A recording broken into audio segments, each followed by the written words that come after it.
Si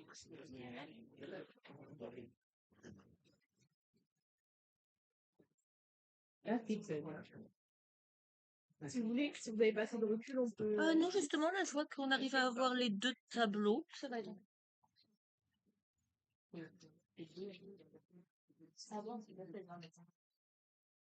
Donc, on en est resté sur une expérience imaginaire, une expérience potentielle. On a imaginé que si on pouvait fabriquer une membrane perméable au potassium, ce qui n'existe pas, en mettant 140 millimoles par litre de potassium d'un côté, donc ce qui est l'équivalent à l'intérieur d'une cellule, et 40 millimoles par litre de potassium de l'autre côté, ce qui est équivalent au milieu intercellulaire. À ce moment-là, forcément, à cause de la force chimique, les ions potassium passeraient de l'autre côté de la membrane, mais comme ce sont des ions positifs, ça va créer des valeurs, des dp négatives à l'intérieur par rapport à l'extérieur. Donc une force électrique va s'exercer dans l'autre sens, et arrivera un moment où on aura un équilibre entre la force chimique et la force électrique, bien avant que la différence de concentration disparaisse, et on obtiendra à peu près une différence de potentiel transmembranaire de moins 70 millivolts. Mais ça, c'est une expérience de pensée. Maintenant, ce qu'on cherche à savoir, c'est est-ce qu'en vrai, dans une cellule, ce genre d'hypothèse tient la route. Donc la première chose à voir, c'est évidemment, est-ce qu'il existe un potentiel de repos? Alors, là, ce qui est marqué est totalement imaginaire et complètement faux. En tout cas, s'il s'agit d'un mammifère, vous ne pouvez jamais descendre une électrode dans l'axone du mammifère. On peut le descendre par contre dans le corps cellulaire qui est autour du noyau. Donc on peut le faire, mais dans le corps cellulaire. Et historiquement, on l'a fait dans les invertébrés. Pourquoi on peut le faire chez les invertébrés, de descendre des électrodes dans un axone et pas chez les vertébrés? C'est parce qu'on a la chance qu'il y ait des invertébrés qui ont des axones géants et donc suffisamment gros pour qu'on puisse descendre des électrodes. Donc si on est chez un vertébré, c'est ici dans le noyau. Si on est chez un invertébré, effectivement, on peut les descendre dans l'axone. Et donc dans les deux cas, on va voir la même chose. Donc tant que les deux électrodes sont à l'extérieur, bien sûr, pas de différence de potentiel. Et par contre, quand on les introduit soit dans un axone d'invertébré, soit dans un corps cellulaire de vertébrés, on a une différence de potentiel qui est de moins 70 millivolts. Dans la cellule musculaire striée-squelettique, on avait noté moins 90. C'est juste que les concentrations en potassium ne sont pas les mêmes dans une cellule musculaire striée-squelettique et dans un neurone. C'est pour ça que la valeur obtenue est différente. Et donc ça, c'est ce qu'on va appeler le potentiel de repos. Ce neurone, quand on le stimule pas, il est toujours à moins 70 millivolts. J'ai pas compris l'expérience quand on cherche à faire.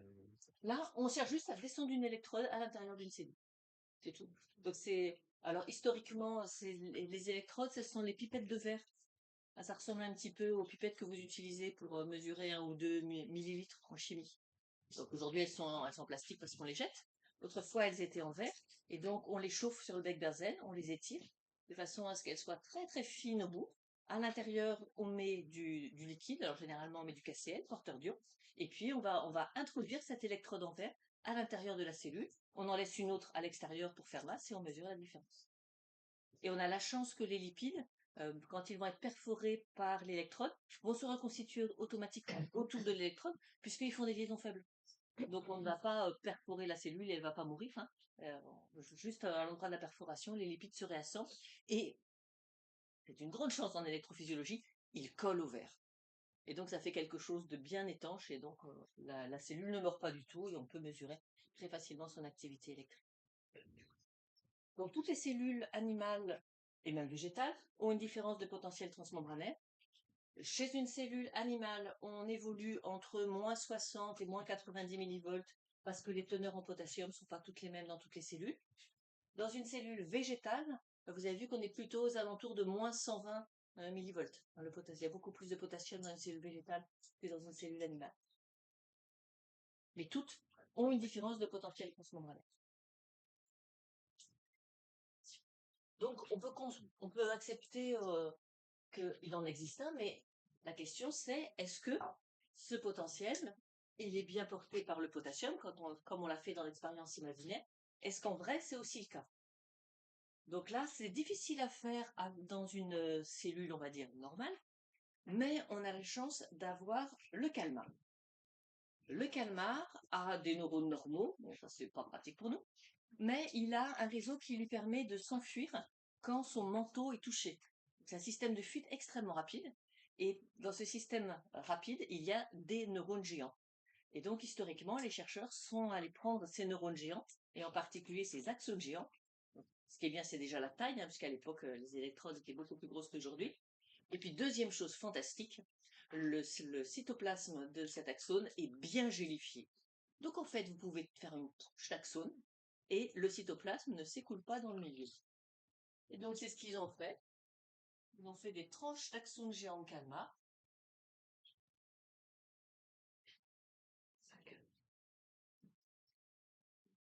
Et c'est comme ça qu'on a pu avoir la concentration interne et externe, parce que la première chose qu'ils ont fait, c'est récupérer le cytoplasme et mesurer la concentration.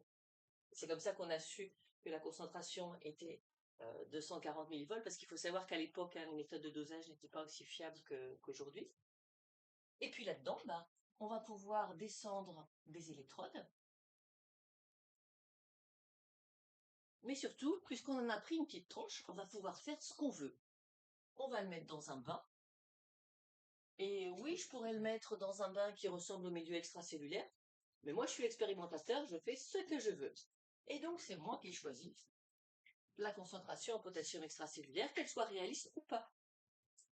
Parce que si je peux manipuler cette concentration extracellulaire, si le modèle imaginaire est valable en manipulant la concentration extracellulaire, je vais faire changer la force chimique, et donc ça va s'équilibrer pour une autre force électrique. Donc si mon modèle est bon, en manipulant le potassium extracellulaire, je devrais changer la différence de potentiel transmembranaire de la cellule. Si bien sûr, ce potentiel est porté par les ions potassium. Et donc c'est ce qu'ils ont fait, ils ont mis ce morceau d'axone géant de calmar dans différents bains, dont l'expérimentateur avait fixé la concentration en potassium. Et c'est ce qu'on voit ici, la concentration extracellulaire, c'est le chercheur qui décide de ce qu'il met, et il mesure le potentiel de membrane. Et au début, on a une parfaite corrélation entre la théorie, quand c'est porté exclusivement par le potassium, et les valeurs que l'on peut choisir. Pour des concentrations relativement élevées de potassium, ça marche très très bien. Par contre, quand on commence à se rapprocher des valeurs réelles, puisque les valeurs réelles sont autour de 4-5 millimoles par litre, on s'aperçoit que les valeurs réelles décrochent des valeurs portées exclusivement par le potassium. Donc ça veut dire que le potassium est bien un élément important, mais pas exclusif. Et en fait, il y a un petit peu de sodium aussi qui intervient dans ce processus. Donc le potentiel de repos est porté, oui, en très très grande partie par le potassium, mais un petit peu aussi par le sodium. C'est une question pas très pertinente vis-à-vis de l'expérience, mais le calmar, c'est le calamar? C'est la même chose, vous pouvez dire l'un ou l'autre. Souvent, les unités sur le schéma, c'est quoi? Ah, c'est l'électrode en vert.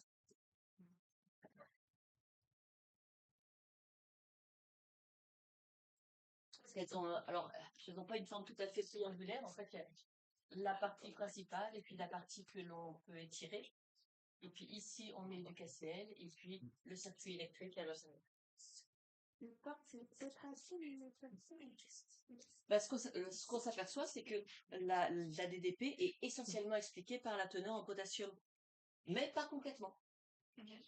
Donc ça veut dire qu'on a une grande partie due au potassium, mais pas seulement le potassium. Donc on va essayer de comprendre comment est-ce qu'on peut arriver à modéliser tout ça.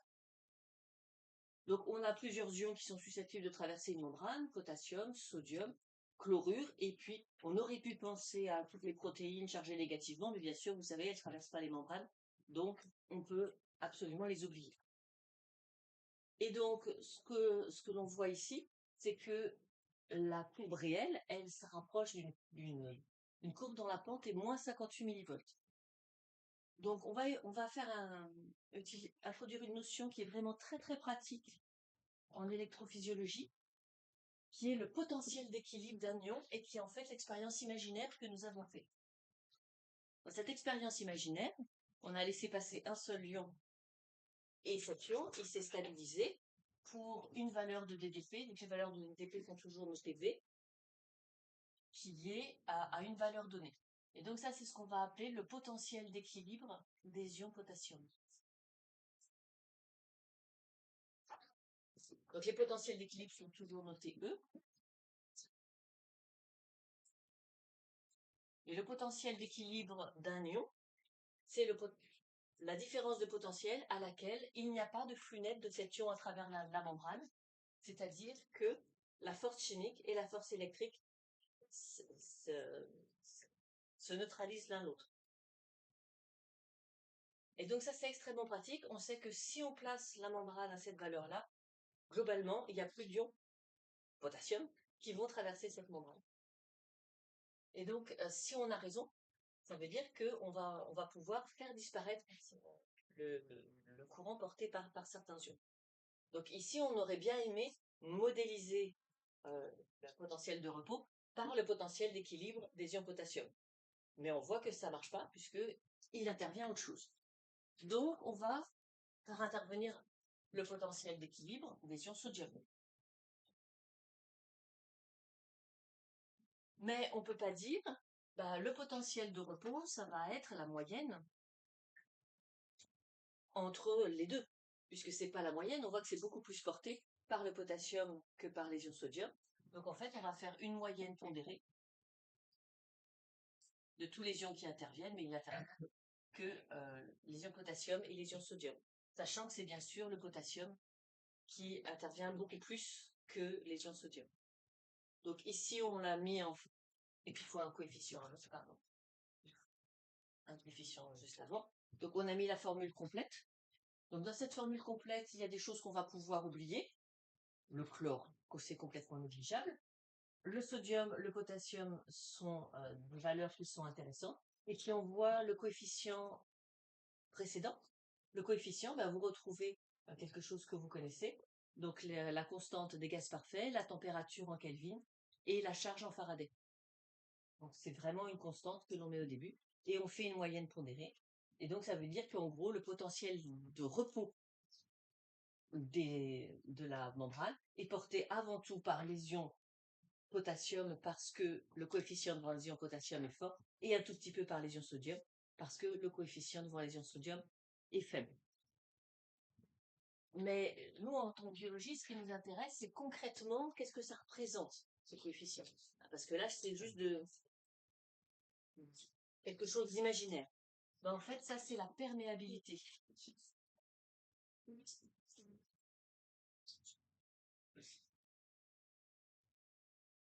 Plus une membrane est perméable au potassium, et plus son potentiel va dépendre des ions potassium. Parce que si vous mettez une membrane qui est totalement imperméable au potassium, le potassium passe pas, et bien sûr, c'est pas lui qui va créer la différence de potentiel transmembranaire. Si au contraire, il est totalement perméable au potassium, c'est notre expérience imaginaire, et pas perméable au sodium, du coup, on peut enlever le sodium, et c'est directement le potentiel d'équilibre des ions potassium. Donc, ce qui va faire que le potentiel de repos dépend d'un ion plus que d'un autre, c'est sa perméabilité. Et donc là, ce qu'on est en train de prédire, c'est que au repos, en l'absence de tout stimulus, la membrane est bien plus perméable au potassium qu'elle ne l'est au sodium. Donc ça, ils l'ont mesuré, alors toujours avec notre axone géant de Kalmar. Parce que justement, il est géant, on a la possibilité d'aller mesurer les flux.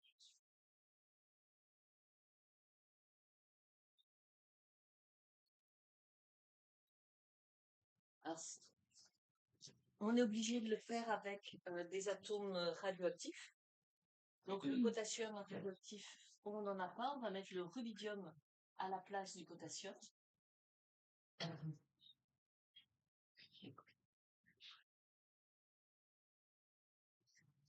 Et puis on va regarder à quelle vitesse est-ce que le milieu extérieur devient radioactif. Par contre, le sodium radioactif, lui, on en a. Et on va regarder à quelle vitesse il rentre à l'intérieur de la cellule. J'ai énormément de mal à voir ce qu'on fait. La perméabilité à la membrane d'un axone à certains ions permet quoi permet l'entrée d'ions, mais ça fait quoi? C'est ça qui... Ça fait le potentiel de repos. Et ça sert à quoi? Le potentiel de repos, ça sert à avoir une ligne de base avant que l'information arrive.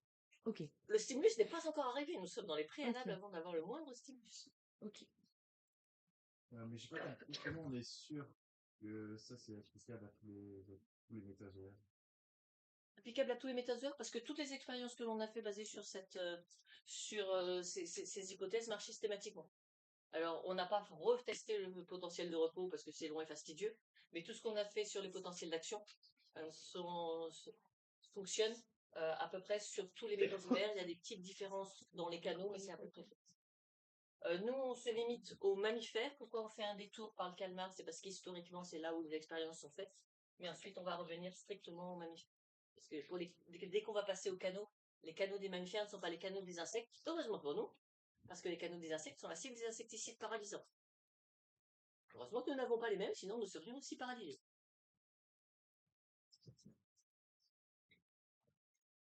Donc avec ces mesures de flux d'ions radioactifs, on a mesuré que effectivement la perméabilité au rubidium qui remplace le potassium est très élevée. Par contre, la perméabilité au sodium, elle est très faible.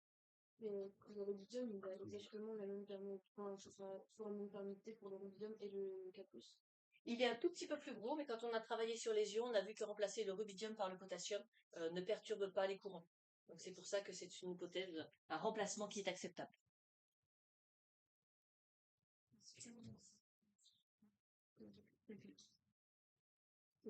Et donc il nous manque quand même un élément pour expliquer ce potentiel de repos, c'est qu'il faut expliquer pourquoi il y a beaucoup de potassium à l'intérieur de la cellule et beaucoup moins à l'extérieur. Et c'est là qu'on fait intervenir la NAK-ATPase, puisque c'est elle qui est à l'origine de cette différence de concentration. Donc si on prend une cellule animale quelconque,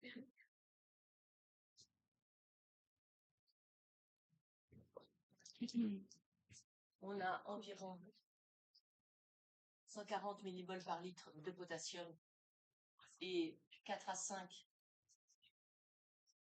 à l'extérieur. C'est globalement inversé pour le sodium.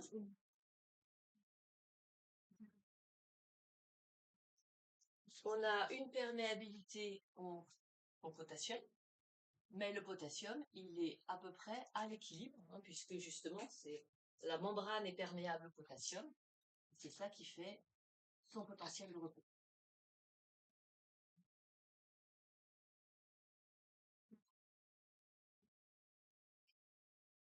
Mais si on est puriste, on a vu, on ne peut pas tout attribuer au potassium. Il y a quand même un petit flux de sodium.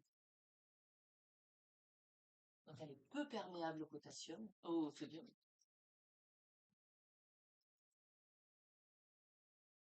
Et ce petit flux de sodium, c'est ce qui fait que la valeur qu'on avait prédit avec le potassium exclusivement n'était pas validée pour des valeurs physiologiques. On était un petit peu au-dessus. Et comme on est un petit peu au-dessus, ben, ça veut dire que on a quelque chose qui dépolarise un petit peu. Ben, c'est cette entrée d'ion sodium. Mais si on arrête le modèle là, ben, on va avoir un petit problème, cette cellule.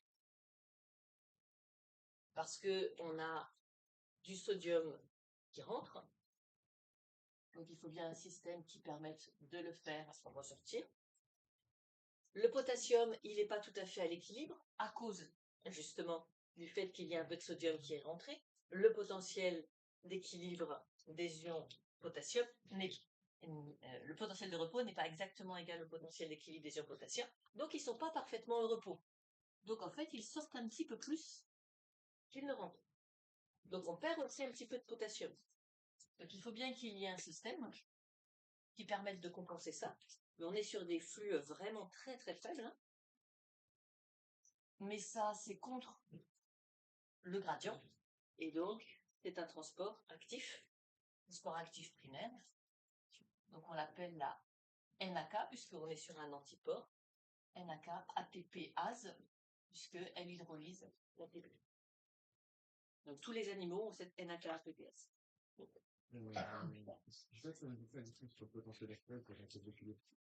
Le potentiel de repos, c'est vous descendez une électrode dans une cellule excitable et sans stimulus, vous enregistrez un potentiel de repos. Ce potentiel de repos, on l'avait dit, ben nous on espérait, avec notre expérience imaginaire, que ce soit exactement le potentiel d'équilibre des ions potassium, qu'il n'y ait que des ions potassium dans le modèle. Mais ce qu'on s'aperçoit, c'est que c'est pas vrai.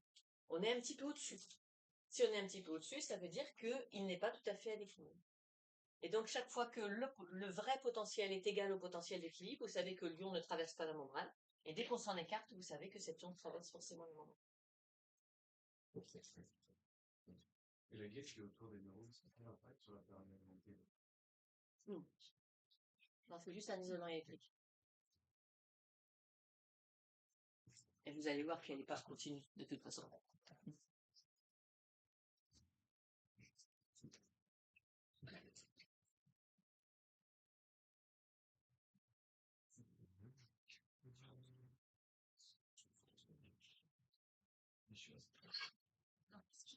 Façon de dessiner traversée de la membrane. Pourquoi on peut pas faire ça? On dessine une membrane et puis hop, on met un ion qui traverse.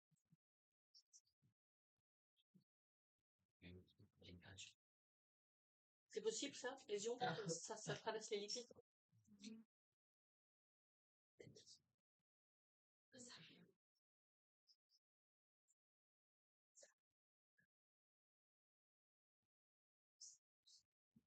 Qu'est-ce qui traverse les lipides? Qu'est-ce que vous connaissez comme molécule qui traverse les lipides? L'eau traverse.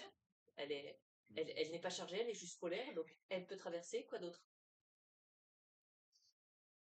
Alors, en petite quantité, en grande quantité, elle passe par des aquapories. Quoi d'autre? Les hormones hydrophiles. Hydrophiles surtout pas, elles peuvent pas.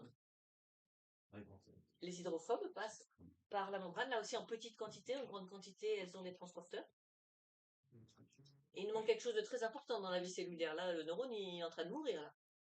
Et quoi d'autre? L'esprit des cellules, non? Non, ça, on a un système particulier de libération avec les LDL, etc. Très compliqué. Par endocytose à récepteur, ça passe pas du tout directement à la membrane, parce que ce n'est pas libre dans les sources. Là, ce sera le. Là, j'ai déjà le glucose. Non, surtout quand il y a des perméases au glucose. Sauvez-le, il va mourir là. Il vous reste 4 minutes avant qu'il meure.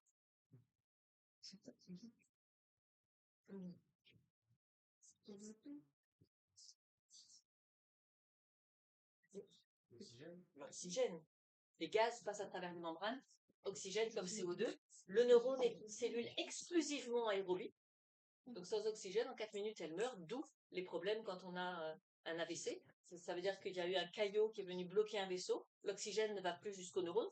Quand l'oxygène ne va plus aux muscles, c'est la fermentation, hein, et quasiment tous les organes font ça. Mais quand ça arrive au cœur ou au cerveau, il y a des conséquences parce que ce sont 2 organes exclusivement aérobies. Donc à travers les membranes, vous ne pouvez faire passer que des gaz, des molécules très petites, pas chargées. Donc en gros, hein, on ne peut pas faire passer grand-chose à part de l'eau, ou des hormones franchement hydrophobes, comme a priori des hormones stéroïdes. Et c'est tout. Les ions, ça ne passe pas à travers les lipides. Donc ce qui manque clairement sur ce schéma, c'est des canaux. Il y a obligatoirement des canaux.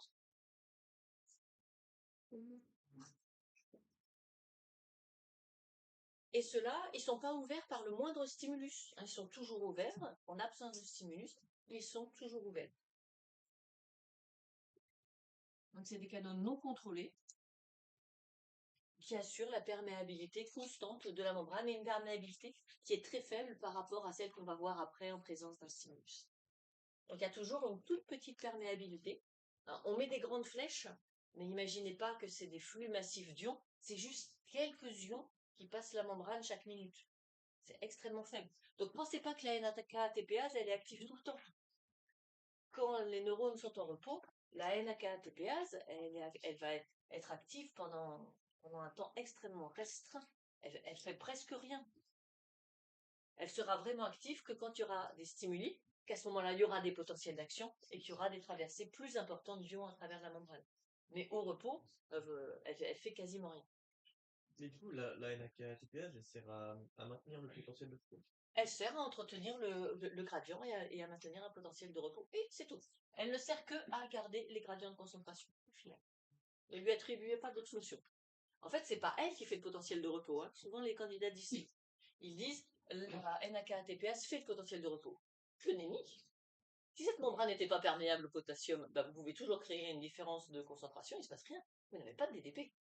C'est la perméabilité de la membrane qui fait la DDP. À condition, bien sûr, qu'il y ait une différence de concentration. Mais ce n'est pas la différence de concentration toute seule qui fait la DDP. Il faut les deux. une différence de concentration et une perméabilité de la membrane à anion. Non, vous n'avez pas de DDP.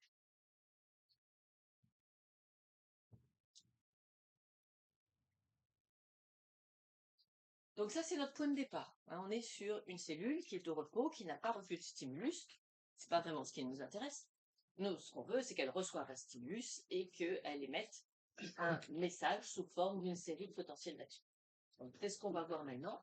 On va pas étudier le motif, hein, on va étudier juste un élément de ce motif qui est le potentiel d'action. Donc, l'idée essentielle là-dessus, c'est que c'est stéréotypé, jamais de variation en amplitude, jamais de variation en durée. Sinon, c'est pas un potentiel. Et deuxième idée que l'on va démontrer, c'est que un potentiel d'action se déplace toujours dans une seule source. Il ne peut pas faire demi-tour.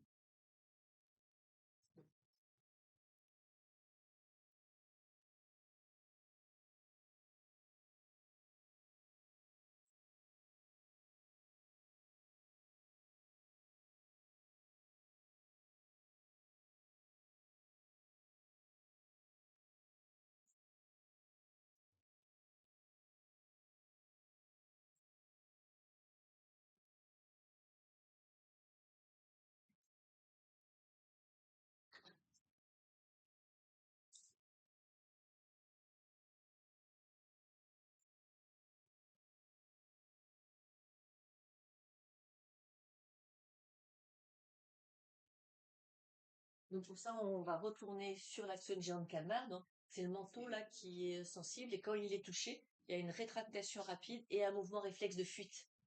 Donc on s'intéresse aux neurones qui déclenchent la fuite et qui donc est géant, pas comme tous les neurones ne sont pas géants chez le Kalmar, c'est juste celui qui déclenche la contraction du manteau et la fuite devant un danger. Donc ici vous avez en photo, donc l'axone, l'extrait d'axone est là, et puis la pipette de verre allongée qu'on a pu glisser à l'intérieur de cet axone pour enregistrer des activités électriques. Alors, tant qu'on fait rien sur cet axone, eh bien, on enregistre un potentiel de repos. Si vous n'offrez pas de stimulus, il se passe rien. Bon, le problème, c'est qu'on ne peut pas offrir un vrai stimulus puisqu'on a juste pris un morceau d'axone. Donc, on va injecter nous-mêmes du courant pour déclencher le potentiel d'action. Donc, c'est le petit artefact que vous voyez ici. Ça veut dire que l'expérimentateur a envoyé un petit courant sur l'axone pour déclencher un potentiel d'action. Et on ne représente toujours que le même, hein, parce que c'est toujours le même, il a toujours exactement le même aspect, même amplitude, même durée. Donc on va utiliser ce neurone anormal pour construire un modèle, et après, bien sûr, on va vérifier que les neurones de mammifères fonctionnent de la même manière, même si on n'arrive pas à glisser des électrodes dans les axones des mammifères. Donc le dispositif est le suivant. Un axone. Alors souvent les stimulateurs sont représentés comme ça. Et puis on va introduire l'électrode de verre. Alors ils l'ont introduit sur le côté, mais là pour le schéma je le mets au-dessus. Et on va pouvoir mesurer comme ça la DDP. Et puis l'expérimentateur fait ce qu'il veut en termes de stimulation. C'est que c'est en anglais, par exemple, c'est un anglicisme. Merci.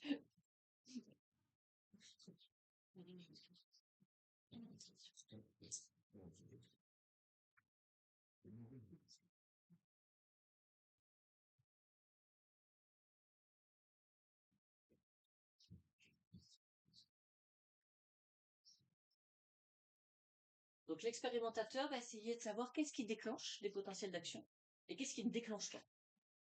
Donc on cherche à savoir finalement qu'est-ce qui constitue un vrai stimulus susceptible de déclencher des potentiels d'action. Donc première possibilité, l'expérimentateur choisit d'injecter du courant, mais du courant négatif, de façon à faire baisser la différence de potentiel transmembranaire. Vous voyez que c'est ce qu'on va appeler une hyperpolarisation. Hyperpolarisation, ça veut dire que l'on passe en dessous du potentiel de repos. Chaque fois que l'expérimentateur envoie du courant pour rendre l'intérieur plus négatif, vous voyez qu'à aucun moment ça ne peut déclencher de potentiel d'action. Donc on essaye l'inverse. On va injecter au contraire un courant qui va rendre l'intérieur moins négatif. Et là, on va avoir un effet de seuil. Tant qu'on envoie un tout petit peu de courant, on obtient une dépolarisation, mais assez faible et pas plus que ça.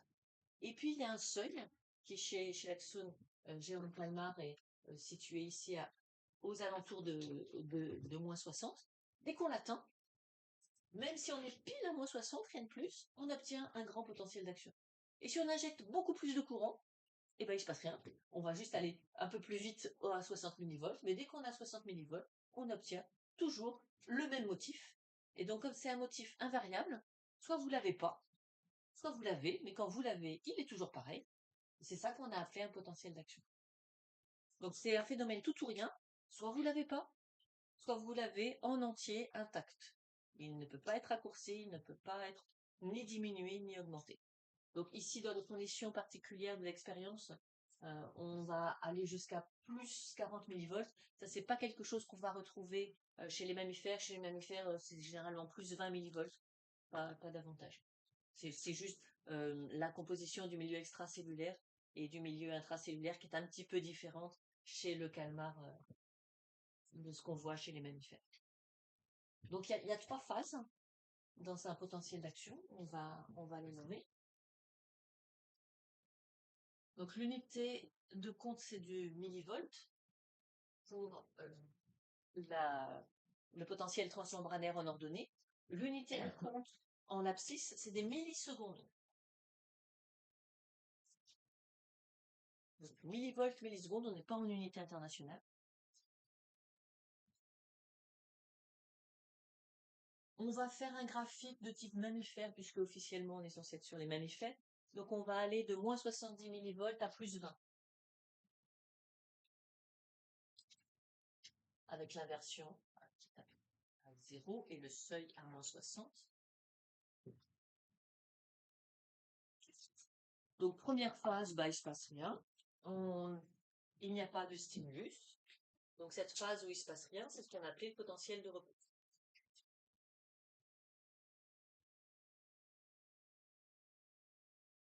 Ensuite, l'expérimentateur fait un stimulus.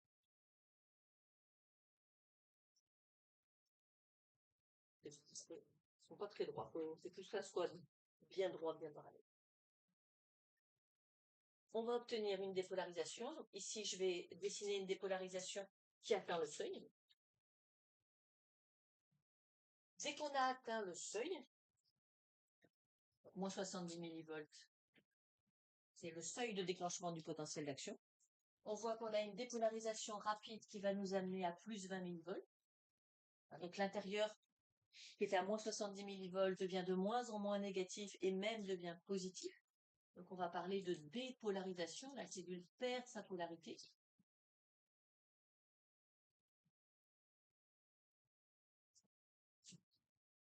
On a même une inversion puisqu'à la fin c'est l'intérieur de la cellule qui est positif par rapport à l'extérieur. Puis ensuite, ça va prendre à peu près 1 milliseconde entre le moment où on a atteint le seuil et le moment où on arrive à plus 20 millivolts. Avec à peu près la même vitesse, on retourne au potentiel de repos, à peu près symétrique, pour 1 milliseconde. On revient au potentiel de repos. Donc la cellule retrouve sa DDP, on va dire qu'elle est repolarisée.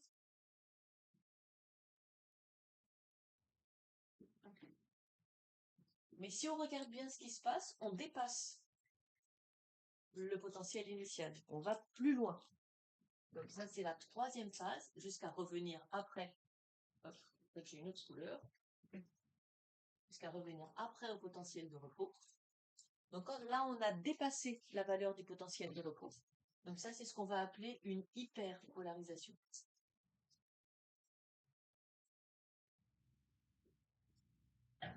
Et puis, enfin, le cycle est fini. On revient à la valeur initiale de repos. Et donc, c'est l'ensemble de ces 3 phases qui s'appelle potentiel d'action. Donc donc ça va prendre à peu près aussi 1 milliseconde. C'est repolarisation, dépolarisation, repolarisation, hyperpolarisation. C'est 3 phases qui constituent le potentiel d'action, qui va donc durer à peu près 3 millisecondes. J'ai simplifié les valeurs hein, pour que ce soit plus facile à mémoriser.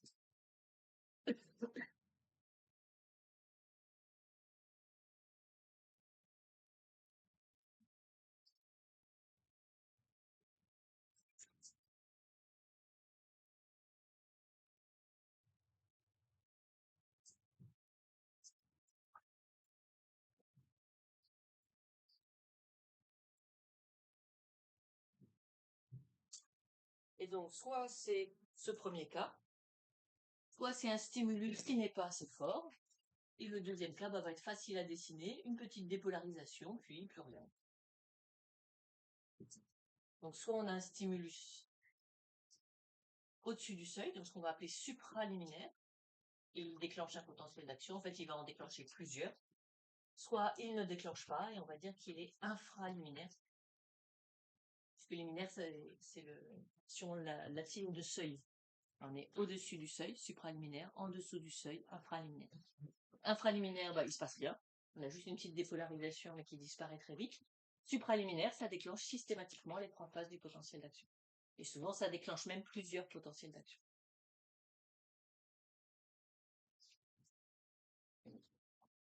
Donc c'est ça qu'on va aller essayer d'expliquer du point de vue moléculaire. Pourquoi il y a un seuil? Qu'est-ce qui fait qu'à partir de moins 60 millivolts, ça se déclenche et que ça déclenche tout? Et puis pourquoi c'est toujours la même chose? La même chose en durée, la même chose en amplitude. Donc ça veut dire qu'il se passe toujours la même chose pour les phénomènes de dépolarisation, toujours les mêmes pour la repolarisation, toujours les mêmes pour l'hyperpolarisation. Pas de variation autour des différentes phases.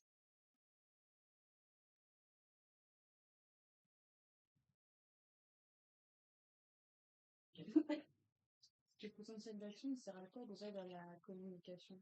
Alors un potentiel d'action tout seul, en gros, ça sert à rien.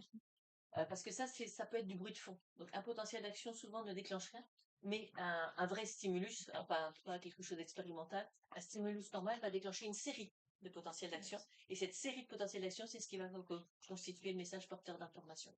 Mais nous, comme on veut justement comprendre comment se déclenche ce message, pour le moment, on prend une seule lettre du message pour arriver déjà à le comprendre.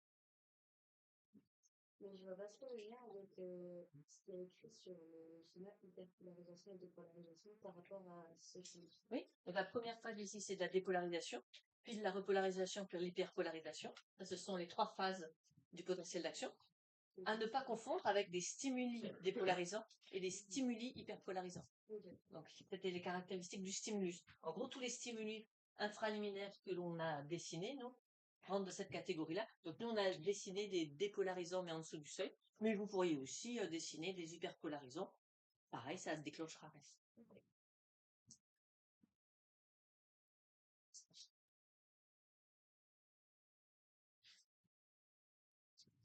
Alors, on va essayer de savoir d'où viennent ces 3 phases. Qu'est-ce qui fait que la membrane se dépolarise? Qu'est-ce qui fait qu'elle se repolarise? Qu'est-ce qui fait qu'elle s'hyperpolarise? Donc, quand on cherche quelque chose qui dépolarise, on part de moins 70 millivolts, donc ça veut dire que l'intérieur de la cellule est négatif par rapport à l'extérieur. On cherche un mécanisme de dépolarisation. Donc, a priori, que ce soit moins négatif, donc on cherche une entrée d'ion positif. Vous doutez que notre principal suspect est le sodium. On pourrait aussi suspecter le calcium, qui sont 2 ions positifs, qui ne sont pas du tout à leur équilibre et qui ont tendance à rentrer. Donc, comment savoir qu'un ion a tendance à rentrer ou a tendance à sortir? Si vous connaissez ces potentiels d'équilibre, il n'y a rien de plus facile. Ça, c'est pas le calcul. Eh bien justement, on va voir ça tout de suite, parce que justement, vous posez toujours la question. Donc, vous mettez des valeurs de DTP. Et ensuite, vous placez les potentiels d'équilibre des ions qui vous intéressent. Potentiel d'équilibre des ions potentiels. Alors bien sûr, ça va dépendre du milieu dans lequel vous mettez la cellule, puisque le potentiel d'équilibre dépend des concentrations à l'intérieur et à l'extérieur. Donc on va dire pour une cellule mammifère standard dans un milieu interne en gros, de type mammifère.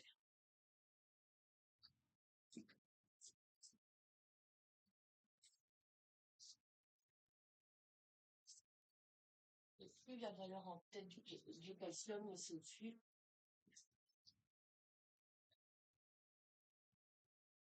Et le chlore,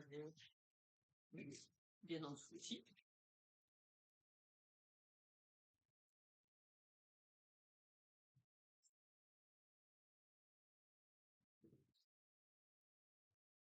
Et donc, à partir de ça, on va dresser la liste des suspects. Qui est susceptible de faire une dépolarisation? Qui est susceptible de faire une repolarisation? Qui est susceptible de faire une hyperpolarisation? Et puis, comme on a plusieurs candidats, ben, on verra ce qu'il faut éliminer au fur et à mesure. Si on veut dépolariser, ça veut dire qu'il faut faire rentrer des ions positifs. Donc, on va regarder tous les ions positifs possibles. Et on va regarder qu'est-ce qu'ils ont tendance à faire. Donc, pardon. Je l'ai pas mis au bon endroit. Je les ai inversés. Autant pour moi.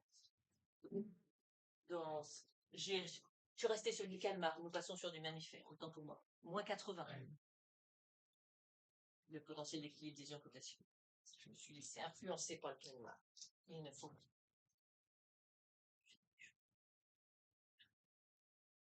Revenons sur du mammifère.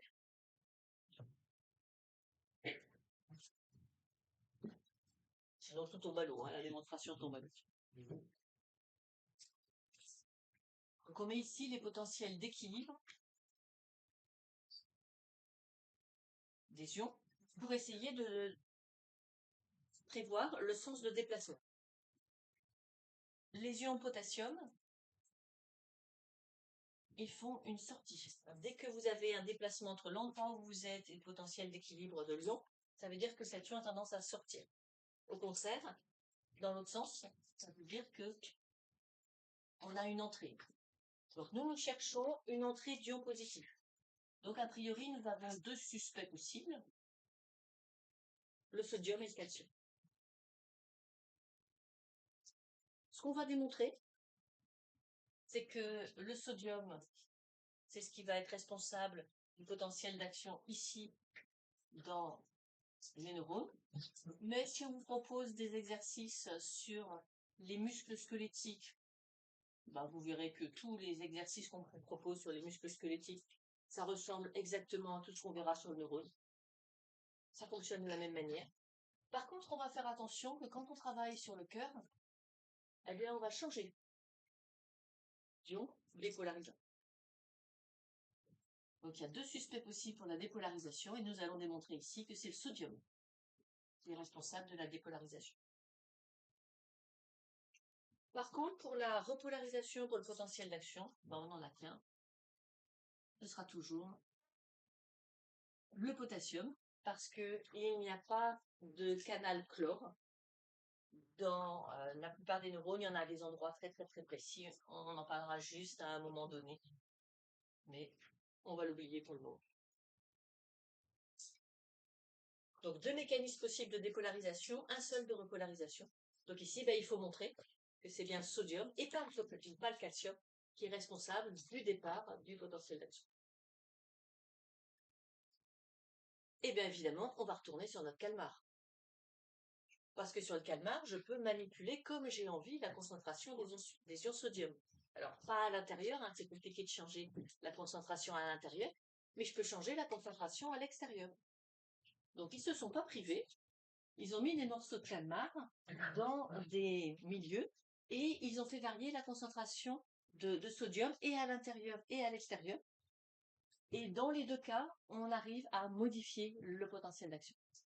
Ça veut dire qu'on a des ions pour la dépolarisation, c'est des ions avec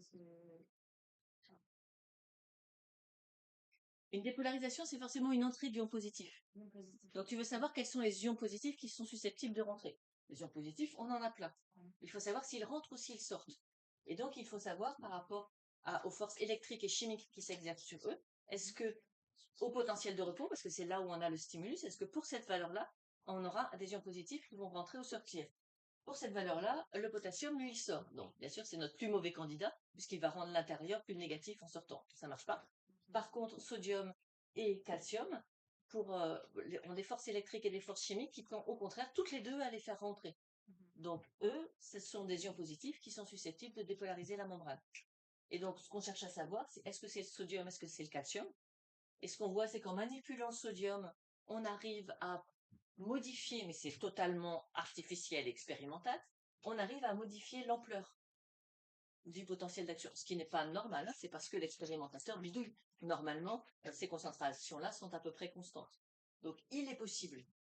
Mais vous voyez que c'est une expérience qui n'est pas bien satisfaisante, parce que, est-ce qu'on est sûr qu'on manipule que la première phase? Pas certain. Mais vous avez dit, du coup, dans le calamar, il y a aussi les capus qui sont au-dessus du repos, non? Alors, le potentiel de repos chez le calamar est différent. On a la même disposition, on n'a pas les mêmes valeurs. J'avais pris des valeurs de mammifères et des valeurs, j'avais mélangé des valeurs de mammifères et de calmars, c'est pour ça que ça marchait pas. Oui, mais donc le repos est quand même au-dessus du capus, et il n'intervient pas dans La- la polarisation. C'est juste les chiffres qui changent. Les chiffres changent chez le calmar, mais pas l'ordre. Or, vous êtes censé travailler chez le mammifère, donc même s'il y a des documents sur le calmar, vous, dans la synthèse, vous êtes censé donner des valeurs de mammifères. On utilise le calmar juste comme temporel.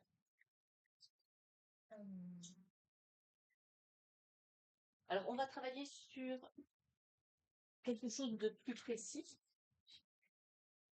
qui est qu'on va aller chercher à vraiment trouver quels ions traversent la membrane lors de l'entrée, de la sortie et de l'hyperpolarisation. Juste manipuler les concentrations d'ions, vous voyez que c'est peu satisfaisant. Parce que, est-ce que vous travaillez que sur la première phase? Est-ce que vous travaillez que sur la deuxième? Est-ce que vous travaillez que sur la troisième? Vous ne saurez jamais. Donc, il va falloir qu'on puisse vraiment contrôler les choses. Nous, ce qu'on veut mesurer, c'est des ions qui traversent la membrane. Des ions qui traversent la membrane, par définition, c'est des courants. Nous voulons pouvoir mesurer des courants à travers les membranes. Mais ça va jamais marcher. Je veux mesurer un courant au moment où le voltage change. Or, U égale RI, et je me retrouve avec une seule mesure et deux inconnus. Donc je ne peux pas, à aucun moment, mesurer directement les courants qui traversent la membrane durant un potentiel d'action. Chaque fois que vous voyez une figure des courants qui traversent la membrane lors d'un potentiel d'action, c'est une fiction, une reconstitution que nous allons construire. Et pas une mesure. Il est impossible d'avoir une mesure et de découvrir deux inconnus. Hein. Ça ne fonctionne pas. Donc il faut que je me débarrasse d'une inconnue.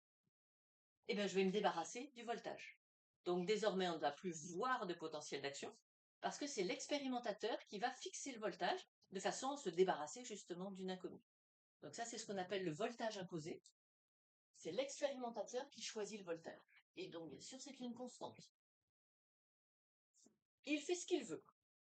Mais bon, il travaille quand même sur un potentiel d'action. Donc lui, ce qu'il aimerait, c'est que de voir les courants qui, normalement, ont lieu lors des potentiels d'action. Mais bien sûr, il n'y a pas de potentiel d'action, il a fixé le voltage. Donc, il pourrait s'amuser à se mettre en dessous de moins 70 millivolts ou entre moins 70 et moins 60. Il pourrait. Mais à ce moment-là, c'est pas le potentiel d'action qu'il étudie, c'est le potentiel de repos.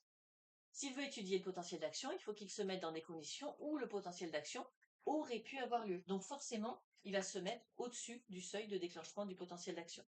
Donc vous verrez toujours des valeurs qui sont supérieures au seuil. Mais il peut faire ce qu'il veut. Donc il n'est pas obligé de se mettre à moins 60. Très souvent, il s'amuse et il se met à 0 millivolts. On peut faire ce qu'on veut, à condition bien sûr d'être au-dessus du seuil de déclenchement du potentiel d'action. Mais alors c'est bizarre, puisque je ne vois plus le potentiel d'action. Comment je sais que je suis dans la phase de dépolarisation, de repolarisation, puisque par définition, je les ai fait disparaître? Ben, je vais utiliser le temps. Puisque à un moment donné, je me place au-dessus du seuil, je devrais avoir la même chose dans la membrane que quand je laisse le potentiel fluctuer. Et donc, dans la première milliseconde, je devrais voir le fonctionnement des canaux qui normalement font la dépolarisation. Dans la deuxième milliseconde, je devrais voir le fonctionnement des canaux qui normalement font la repolarisation. Et dans la troisième, ceux qui font l'hyperpolarisation. Donc désormais, c'est le temps qui me permettra de savoir où je devrais en être dans le potentiel d'action.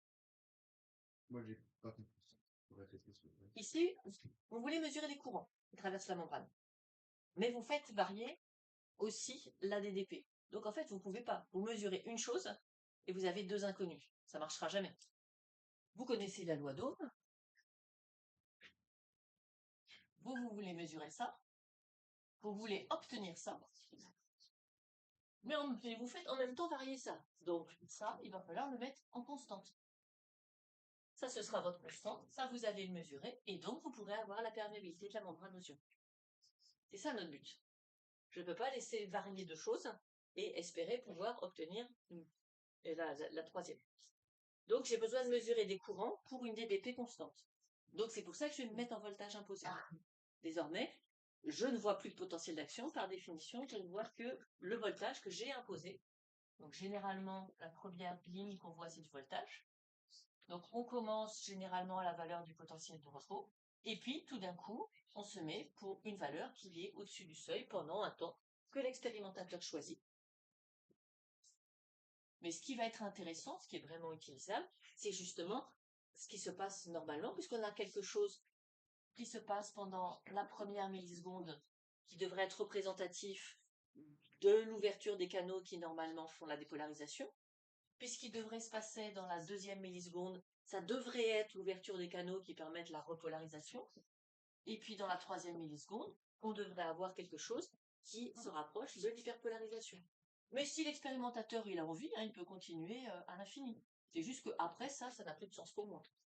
Il fait ce qu'il veut par la suite, mais ça n'a plus de sens, puisque ça c'est le déroulement du potentiel d'action.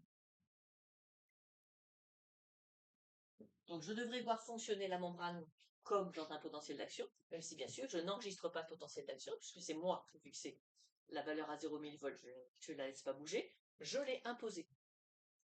Mais désormais, je vais pouvoir enregistrer les courants.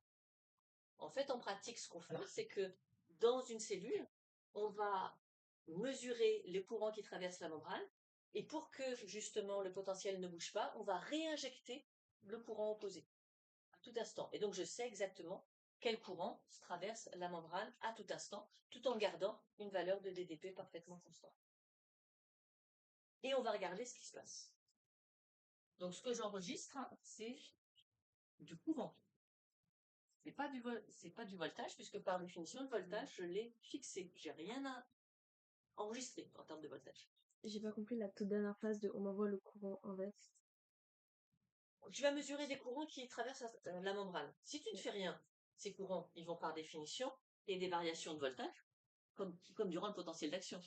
Donc en fait, on fait un amplificateur opérationnel qui va mesurer la quantité de courant qui a traversé la membrane, on va l'appeler I par exemple, et qui va injecter moins I, ce qui fait que oui, il a mesuré, mais il s'est assuré en même temps que la DDP ne changeait pas.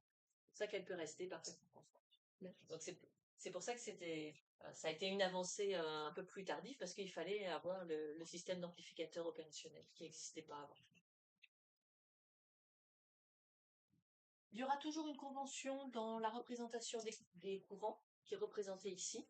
On met les courants sortant vers le haut en positif, on met les courants entrant vers le bas en négatif. C'est une pure convention qui normalement vous est rappelée.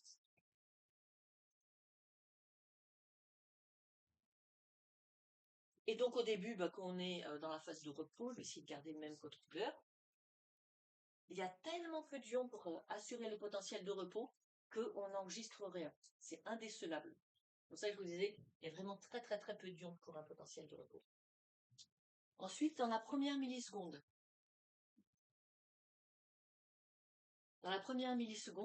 on va enregistrer ce qui se passe normalement dans la phase de dépolarisation. Et on a ce qu'on appelle un courant entrant. Et comme il arrive très très vite, on va l'appeler précoce, pour désigner le fait que c'est lui qui arrive en premier. C'est penchant vers le haut ou vers le bas? Pardon, j'ai inversé. C'est vers le bas. On fait comme si la cellule était en bas. J'ai dit l'inverse.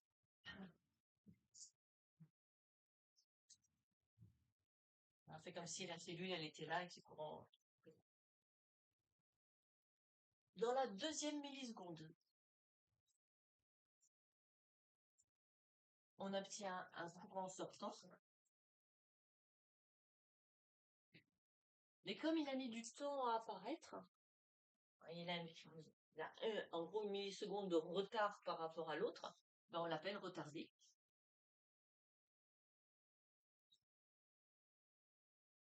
Et puis dans la 3e milliseconde, ben, il se passe la même chose.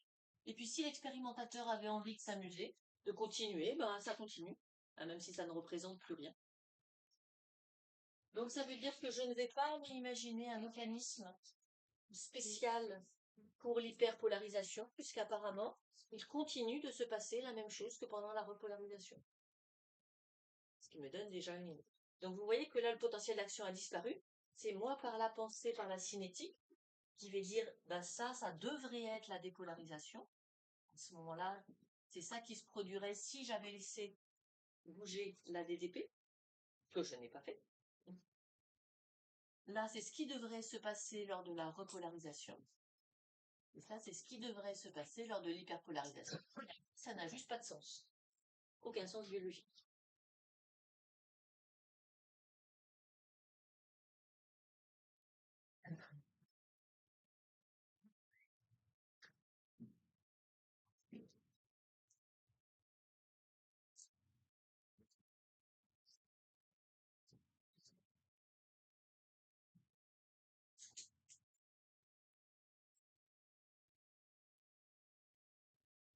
Donc, dès qu'on passe en voltage imposé, la seule chose que l'on peut mesurer, c'est des courants. On n'a plus accès au potentiel d'action lui-même, donc on triche en utilisant la séquence temporelle pour reconstituer les phases des potentiels d'action où on devrait théoriquement être. Mais concrètement, la DDP n'a pas bougé. Et ça me permet de reconstituer des courants. Alors, je peux déjà aller un peu plus loin, puisque je sais que c'est un courant entrant, je sais que c'est forcément un cation. Parce qu'il faut que ça dépolarise. Justement, ce que j'allais dire, c'est des ions plus différentes, mais on ne change pas la concentration de dire. Alors, ces courants-là, vous avez tendance à imaginer des flux d'ions qui traversent. Ils ont calculé que 40 ions, ça suffit largement pour faire un potentiel d'action. Ce qui fait que la NAK-ATPase se mettra en action que quand il y a 100 potentiels d'action qui sont passés. Avant, il n'y a aucune perturbation des concentrations qui active la NAK-ATPase.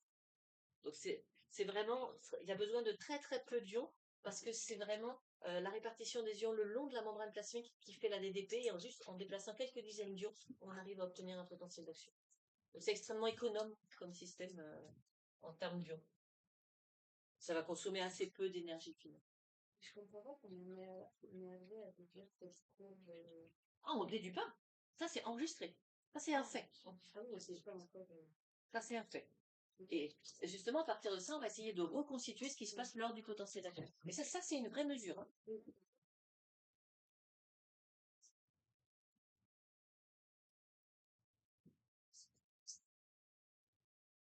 Donc maintenant, on va essayer de savoir quel est l'ion qui est là. On a dit qu'on avait 2 suspects, sodium et calcium.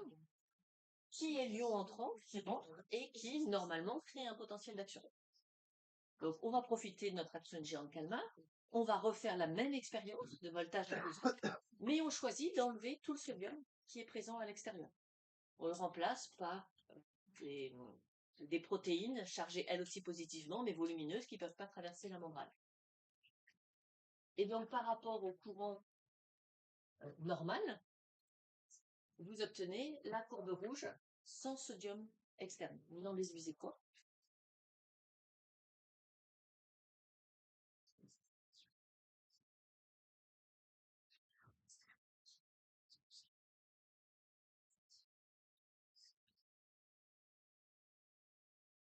Donc, la courbe normale, c'est en pointillé, la courbe sans sodium externe est en rouge. Et s'il n'y a pas de sodium Alors, dépolarisation, forcément, t'en as pas, c'est toi qui as fixé le voltage. Ça, c'est obligé puisqu'il n'y a pas de sodium externe, sois plus précis dans ta formulation. Il n'y a pas de courant entrant. Voilà, il n'y a pas le courant entrant précoce. Donc, l'ion en question, c'est du sodium, parce que quand on refait l'expérience en enlevant le calcium externe, il ne se passe rien. Donc, on avait 2 candidats, sodium ou calcium, et bien on sait qu'on peut abandonner le calcium. Quand on enlève le calcium à l'extérieur, il se passe rien. Quand on enlève le sodium, par contre, le courant entrant précoce disparaît. Donc, la première phase, la dépolarisation, eh bien, on a déjà un mécanisme, c'est a priori une entrée de sodium.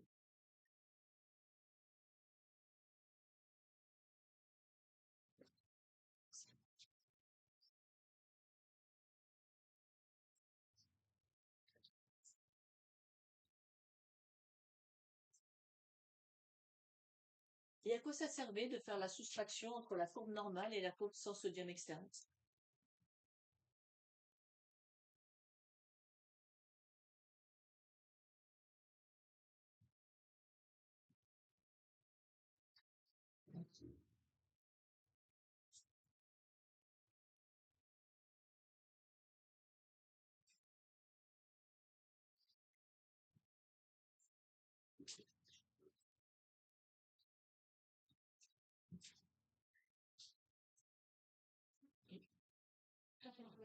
Montrer justement qu'il n'y a pas de courant entrant, parce que quand on regarde dans la zone où la normale et on voit la courbe du courant entrant, on voit que si on soustrait sans sodium externe, ça va pas forcément plus bas, donc c'est qu'il n'y a pas de descente du tout. Et s'il y avait un petit écart, il y aurait peut-être un autre courant ça aurait peut-être appliqué un double mécanisme. C'est l'idée. C'est pas formulé hyper clairement, mais c'est l'idée. Je vais peut-être le reformuler. Et je voulais dire qu'il pourrait y avoir fusion et ça permet de vérifier justement qu'il n'y a que Na+, et qu'on reconstitue bien euh,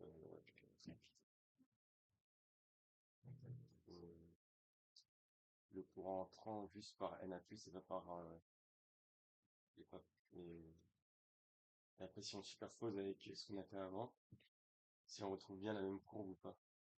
Oui, c'est reformulé. C'est ce qu'elle voulait dire, hein, comme on n'a pas d'écart, effectivement, on n'a pas besoin d'aller imaginer l'intervention d'un deuxième ion dans cette phase de dépolarisation. J'avais pas compris ce qui changeait dans cette expérience. Pourquoi c'est pas pareil que les autres? Alors, dans l'expérience témoin normale, on obtient exactement la même chose, mais on choisit de refaire une deuxième fois l'expérience en enlevant le sodium. On s'aperçoit qu'en enlevant le sodium, on enlève cette première phase. La première phase disparaît. Par contre, la deuxième phase reste parfaitement normale. Donc, on n'a pas de raison d'imaginer dans cette deuxième phase que le sodium intervient, puisque on voit que quand on enlève le sodium, on retombe sur la phase normale. Donc, le sodium, il intervient qu'au début, et ensuite son effet disparaît. Donc, on ne va pas le suspecter pour la suite. Ce qui, a priori, est logique, hein, puisque même en étant à plus 20 millivolts, on n'est pas encore au potentiel d'équilibre des ions sodium. Donc, si le sodium bouge, il continue à entrer. En entrant, il continue à dépolariser. Donc, bien sûr, on ne peut pas le suspecter pour la deuxième phase. Donc, ces expériences sans sodium externe, c'est très difficile, très compliqué à faire. Donc, pour généraliser à d'autres organismes, c'était une horreur. Donc, finalement, on a choisi de s'orienter vers une toute autre approche, qui est l'approche pharmacologique. Travailler sur les toxines. Une toxine qui a beaucoup aidé, c'est la toxine du fougou, donc ce qu'on appelle aussi le poisson globe. Alors, en fait, c'est pas le fougou lui-même qui est toxique, il héberge une bactérie qui est toxique. Et c'est la bactérie qui le rend toxique. Et le fougou est connu justement pour ses propriétés paralysantes. Parce que les neurones qui émettent des potentiels d'action, ça peut être les motoneurones qui contrôlent les muscles et qui contrôlent le mouvement. Donc, quand on voit une toxine paralysante, on va tout de suite essayer de voir si elle a une action sur le potentiel d'action. Et donc, ce que l'on a fait ici, c'est qu'on a rajouté la tétrodotoxine. Le nom latin du fougou, c'est tétrodon. Et donc, quand on rajoute la tétrodotoxine, vous voyez qu'on va retrouver la même courbe que quand on avait enlevé le sodium externe. Donc, on va arrêter les expériences compliquées en enlevant le sodium externe. On va directement mettre de la tétrodotoxine pour faire disparaître le courant sodique. On a mis beaucoup plus de temps à trouver quelque chose qui puisse faire disparaître le deuxième courant, le courant sortant retardé, parce que ça, ce n'est pas un poison naturel, c'est un agent chimique, le tétraéthylammonium. Mais on a fini par trouver justement donc un agent chimique qui soit capable de de garder le courant sodique et de faire disparaître le courant potassique. Et donc là, on retrouve le courant entrant précoce qui disparaît, mais on n'a plus le courant retardé. Et donc, avec ces deux drogues, on va pouvoir soit sélectionner le courant sodique, soit sélectionner le courant potassique, puisque là, je le redémontre pas, mais le courant retardé, en fait, ne peut être porté que par le potassium.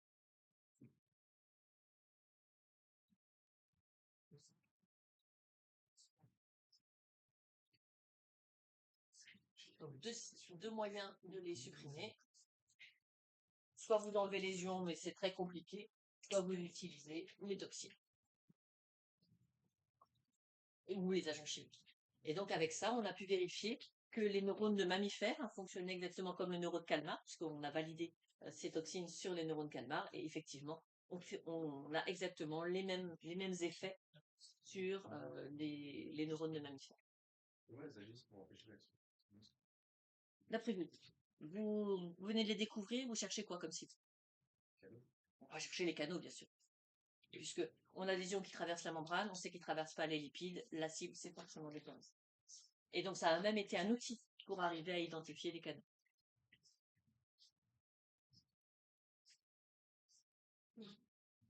Vous avez une question de la deuxième drogue et le SE, À quel endroit? TEA. Ah, c'est la figure d'inhibition.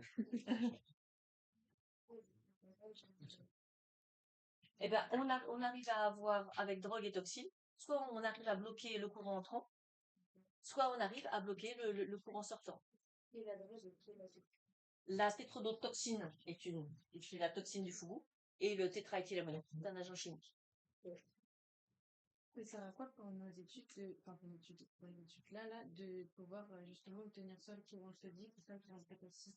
Ben, ça a permis notamment de montrer que ce qu'on avait trouvé sur un organisme très particulier qui est devenu l'organisme modèle, un axone géant de calmar, que c'est valable en fait pour l'ensemble des organismes et surtout pour nous, ce qui nous intéresse, pour les mammifères. Parce que pour le moment, on avait un beau mécanisme de potentiel d'action des invertébrés, la belle affaire. Hein. Nous, on veut travailler sur la communication de mammifères. Et le problème, c'est que vous ne pouvez pas refaire les expériences directes sur le mammifère parce que vous ne pouvez pas descendre des électrodes dans l'axone. Donc, ce qu'on fait, c'est qu'on les descend dans le corps cellulaire, le plus près de l'axone. C'est compliqué de manipuler les concentrations. En particulier, vous ne pouvez pas changer la concentration en potassium à l'intérieur d'un neurone. Ça ne va pas marcher. Donc là, ce qu'on a fait, c'est qu'on a dit, bah, essayons. Si c'est à peu près les mêmes canaux, ça fonctionne de la même manière, eh bien, en mettant les toxines sur du mammifère, je devrais voir à peu près la même chose que sur de la géant de calmar. Et effectivement, ça a marché. Et donc, c'est pour ça qu'on a pu généraliser. En fait, on a pu généraliser à l'ensemble des vertébrés. À peu près l'ensemble des vertébrés, on a un courant entrant, un courant sortant. Et juste que parfois, il y a des groupes pour lesquels ce sont des toxines différentes. Les insectes, par exemple, et heureusement pour nous. Et du coup, on sait que leurs canaux sont légèrement différents, qu'on pourra les cibler par des insecticides. Donc, sur les insectes, on travaille sur des insecticides. Sur les humains, c'est comme le calmar. Eh ben, zoomons encore un petit peu plus alors. Là, on avait une cellule entière, ou tranche d'axone. Zoomer un peu plus. On veut descendre jusqu'au canal. Donc, on ne peut pas changer la méthode. Hein. On est obligé de garder du voltage imposé. Parce que sinon, avec la loi d'Ohm, on va se retrouver avec beaucoup trop d'inconnus. Donc, on est obligé de rester en voltage imposé. Mais au lieu de prendre une cellule complète, moi, ce que je voudrais, c'est mettre en évidence un canal. Donc, il faudrait juste un canal. Donc, ça, c'est ce qu'on appelle la technique du patch clamp. Patch, ça veut dire petit morceau. Un clamp, c'est fixé. Donc, on va faire du voltage imposé, non plus sur toute une cellule, mais sur un tout petit fragment de membrane. Et en fait, on espère un petit fragment de membrane qui ne contient qu'un canal. Donc ça, c'est beaucoup plus tard, c'est les années 80. C'est les gens qui travaillaient sur le voltage clamp qui se sont rendus compte qu'effectivement, il y avait quelque chose de pratique. Les cellules, elles collent au verre. Donc ils se sont dit, on va profiter de cette astuce et on va voir si on peut approcher une pipette de verre et que la cellule vienne coller complètement à la pipette de verre. Donc là, vous avez la pipette de verre en coupe. Et la membrane, en fait, elle colle tellement que ici, au contact entre les deux, la résistance, elle est en giga-ohm. Donc ça veut dire que vous avez en gros un isolant électrique tout autour de la pipette de verre et que vous allez enregistrer que le centre. Me demandez pas comment ça se fait, personne ne le sait. On ne sait pas pourquoi les lipides collent avec autant d'isolant électrique à la pipette de verre, mais c'est bien pratique. Et donc, on va juste enregistrer ça, puisque finalement, comme on a des gigaohms sur les côtés, l'activité électrique sur les côtés sera complètement bloquée, on n'a pas de problème. Et donc, au lieu d'enregistrer la somme de tous les canaux qui sont sur la membrane, je vais enregistrer que le ou les quelques canaux qui sont sur ce petit fragment de membrane. Donc, c'est très pratique. Surtout qu'on peut s'amuser. On peut reculer très rapidement la pipette pour arracher ce bout de membrane. Parce que non seulement c'est un isolant électrique, mais c'est aussi une bonne liaison mécanique, donc ça vient couper la membrane, et on peut isoler le bout de membrane. Et du coup, c'est très pratique, je peux le tremper dans tous les bains que je veux, avec toutes les molécules que je veux, et tester ce que je veux sur ce petit bout de membrane. Et puis on peut même faire des petites astuces pour le replier dans l'autre sens, et le retremper dans tous les liquides qu'on veut. Donc vous verrez beaucoup d'expériences en patch clamp. Le voltage clamp, c'est un peu historique. Maintenant, ce qu'on fait beaucoup, c'est du voltage clamp. Donc là, on vous donnera systématiquement ce qu'on appelle la configuration, dans quelle situation on se trouve. Donc là, on n'a pas besoin d'être en cellule entière, on peut tout à fait arracher une membrane, ça va très bien marcher. Donc ça, c'est la pipette de verre, à travers lesquelles on va justement mesurer le courant. Et puis, on tire d'un coup sec, le reste de la cellule s'arrache, et puis on a juste un bout de membrane avec 1 à 3, 4 canaux. Et donc, on va pouvoir enregistrer les fluions. Et je mets absolument ce que je veux, c'est à mon choix, dans la pipette. Qu'est-ce que j'ai mis dans la pipette? Je peux mettre ce que j'ai envie. Qu'est-ce que j'ai mis dans le bain? Eh ben, je peux mettre ce que j'ai envie aussi. Donc, regardez bien le premier schéma des documents. Qu'est-ce qu'ils ont mis dans la pipette? Qu'est-ce qu'ils ont mis dans le bain? Qu'est-ce qui est censé représenter l'extérieur de la cellule? Qu'est-ce qui est censé représenter l'intérieur de la cellule? Parce qu'on peut aussi les retourner sur elles-mêmes. Ce que je comprends pas, c'est que comment ça se fait que, parce qu'on a plein de canaux, il y a ça pour cela. Comment ça se fait que, enfin, pourquoi on n'en a pas un autre, par exemple? Ah, mais si, c'est très laborieux. C'est très laborieux, ils y passent des jours et des jours, et les 3 quarts du temps, c'est pas le canal qui les intéresse. Ça, on commence tout de suite à faire un premier enregistrement. On passe au-dessus du seuil, on voit si on a un courant entrant, on l'a pas, on jette. Et c'est très très laborieux. Et jusqu'à tomber sur les canaux qui nous intéressent. Encore ceux du potentiel d'action, ils ont eu de la chance, parce que les canaux du potentiel d'action, il y en a plein, il y en a pas tout. Quand on va travailler sur le cœur, c'est beaucoup beaucoup plus laborieux. Il faut avoir exactement les canaux qu'on veut.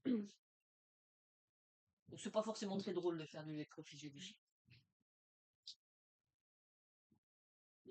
Et puis après, une fois qu'on a cette petite portion de membrane, eh ben on peut faire exactement le même travail que précédemment. Donc on se met en potentiel imposé, toujours. Donc c'est l'expérimentateur qui choisit. Il choisit quand, il choisit quelle durée, il choisit quelle valeur. Il fait ce qu'il veut. Donc généralement, pour que ce soit intéressant, il y a au moins 3 millisecondes. Mais il a le droit de continuer ensuite si ça le change. Il fait exactement ce qu'il a envie. Et puis, il va enregistrer ce qu'il a sous la membrane. Alors les 3 quarts du temps, il n'a rien. Parce qu'on n'a pas toujours la chance d'avoir des canaux du potentiel d'action sous la membrane. Et ça va pas abîmer la cellule de... Ah ben là, elle est pas abîmée, elle est arrachée, elle est morte, Oui, elle est au fond, tant pis pour elle. Ok. Clairement, c'est pas ça qui nous intéresse. Donc, première possibilité, à partir du moment où on a fait le stimulus, très rapidement, on voit un courant qui apparaît, puis plus rien. Et un courant entrant. Là, on est sur les courants. Si vous vouliez savoir quel ion est présent, qu'est-ce que vous feriez? La tétrodotoxine, on la met où? Dans le bain ou dans la pipette?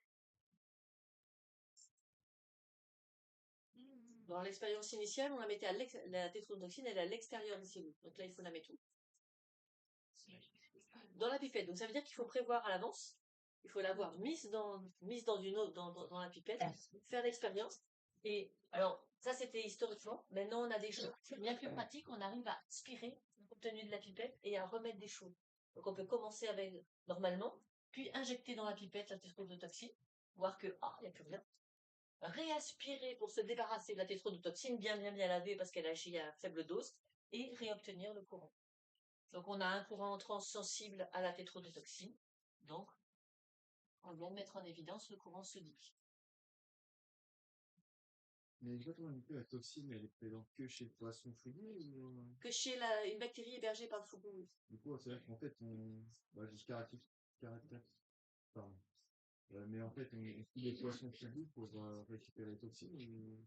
Alors, le poisson fourgon est très très apprécié au Japon parce que c'est dans les glandes salivaires, c'est pas dans toute la chair, mais qu'il y en a toujours à toute petite dose forcément dans la chair et donc ça picote les lèvres. Paraît-il, c'est extraordinaire parce que le goût est dégueulasse, mais les gens veulent, c'est l'expérience, quoi.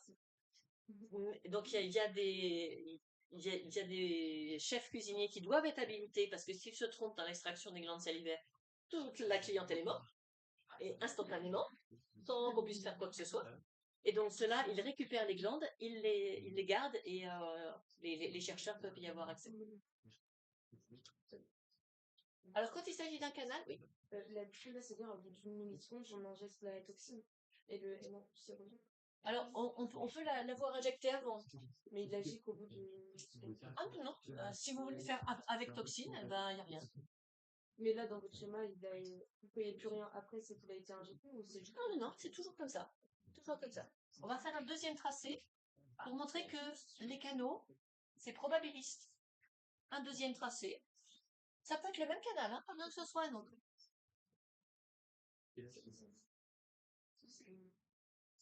Et puis on peut peut-être en faire un troisième, puisque ça a l'air de vous perturber. Et ben, un cran plus tard. Puis on va faire un temps d'ouverture encore plus court. Voilà.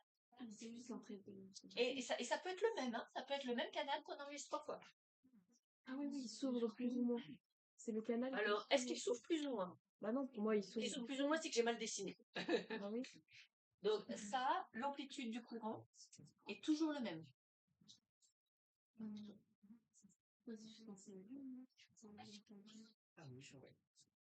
Par contre, qu'est-ce qui change? La durée d'ouverture. La durée d'ouverture, elle change beaucoup. Donc c'est pour ça que vous ne pouvez pas dire la durée d'ouverture du canal, c'est ça ou ça. Vous voyez même que le délai aussi change. Par contre, la résistance du canal est une constante. Alors, les électrophysiologistes, ils n'aiment pas tellement parler en résistance, ils préfèrent parler en conductance. Mais bon, hein, c'est pareil, hein, c'est pareil, c'est l'inverse. Hein. La conductance, c'est 1 sur la résistance. Mais ils préfèrent parler en conductance, donc du coup en Siemens, plutôt que de la résistance en ohm.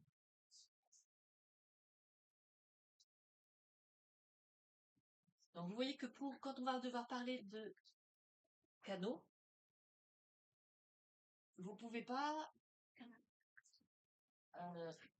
en parler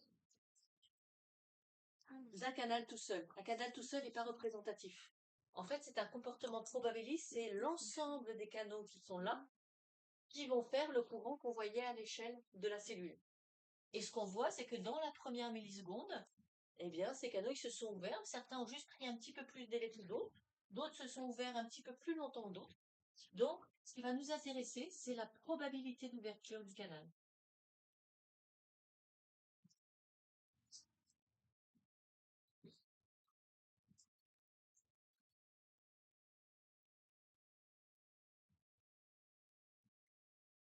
Et donc, parler toujours de probabilité, jamais de degré d'ouverture du canal. Enfin, on voit qu'un canal est soit fermé, soit ouvert, mais il n'est pas à demi-ouvert ou 3/4 ouvert. Ou non, quand il est ouvert complètement. Mais il se ferme aussi. Est-ce que tu vois que justement c'est une probabilité qui ne sont pas toujours la même réponse à une Parce qu'on est à l'échelle des molécules. Vous voulez faire du déterminisme complet à l'échelle des molécules, en fait, ça ne fonctionne jamais. Dès que vous êtes à l'échelle moléculaire, on a toujours un phénomène probabiliste parce que c'est l'agitation moléculaire qui va faire que le canal s'ouvre ou pas. Et donc, forcément, ils ne vont pas tous s'ouvrir exactement au même moment. Donc, même si vous enregistrez des centaines de fois le même canal, vous n'aurez jamais 2 fois le même tracé. Par contre, ce que vous aurez toujours, c'est qu'il sera toujours ouvert dans la première milliseconde et qu'il se réouvre jamais ensuite. Pendant les 2-3 millisecondes qui suivent, il n'y a jamais de réouverture. Donc ça, c'est typique du canal sodique. Ce qu'on voit, c'est que le canal sodique, il n'est pas capable de se réouvrir, alors que le stimulus, il est toujours présent. On est toujours au-dessus du seuil, mais il ne se réouvre pas. Donc, on ne va pas dire qu'ici, il est fermé. Parce que là, on avait dit qu'il était fermé. Un canal fermé qui reçoit un stimulus, il se réouvre. Là, on a un canal qui visiblement ne conduit plus le courant, mais qui n'est plus capable de se réouvrir alors que le stimulus est toujours là. Donc, on va utiliser un autre terme. Là, on va dire qu'il est inactivé. Bien sûr, il faudra qu'on retrouve un modèle dans lequel ce canal ne peut pas se réouvrir malgré la présence du stimulus et surtout ne laisse pas passer le courant. Donc un canal sodique, c'est fermé, puis ouvert, dans la première milliseconde, et ensuite c'est inactivé et jamais ça ne se réouvre. Même si on fait durer artificiellement le stimulus.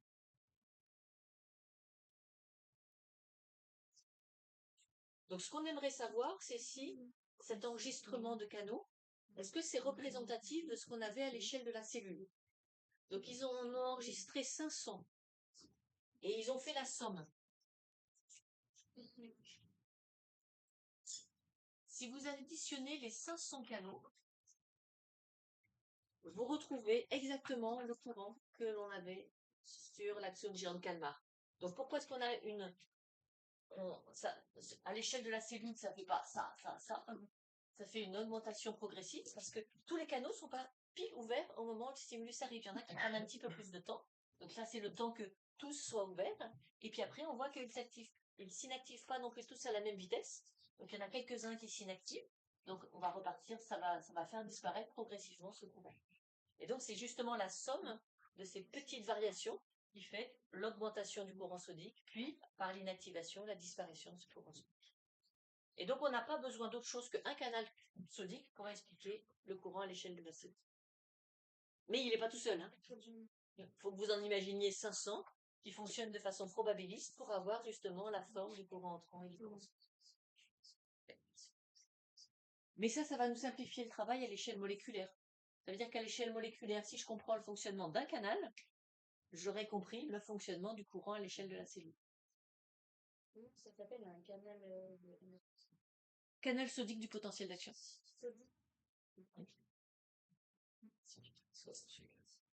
Et bien, on peut refaire le même travail pour le potassium.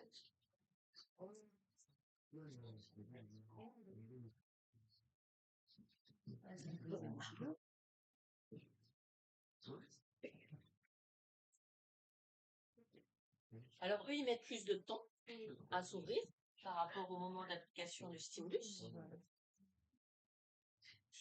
Et surtout, ils se réouvrent.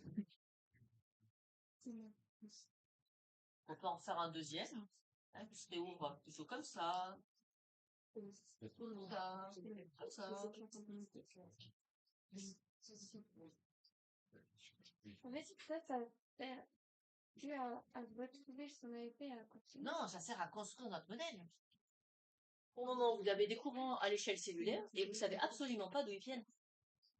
Mais on se doute qu'ils traversent la membrane. Donc c'est pour ça qu'on va chercher des canaux. Mais on essaye de savoir est-ce qu'il y a plusieurs populations de canaux dont on va avoir besoin pour construire notre modèle.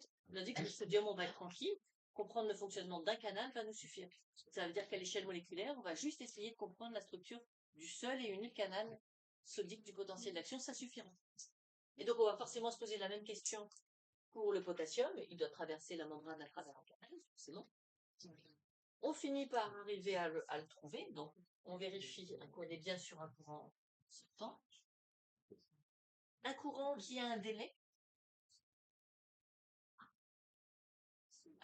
qui s'approche de la fameuse milliseconde. Donc ça, c'est ça qui va faire que quand vous allez additionner, vous allez avoir un courant retardé qui va mettre du temps. Mais surtout, il présente quelque chose que l'on ne voyait pas chez le sodium, c'est que lui, il se ferme, mais il se réouvre. Donc lui, il s'inactive pas. Soit il est ouvert, soit il est tout simplement fermé, puisqu'il est capable de se réouvrir. Donc lui, il s'inactive pas.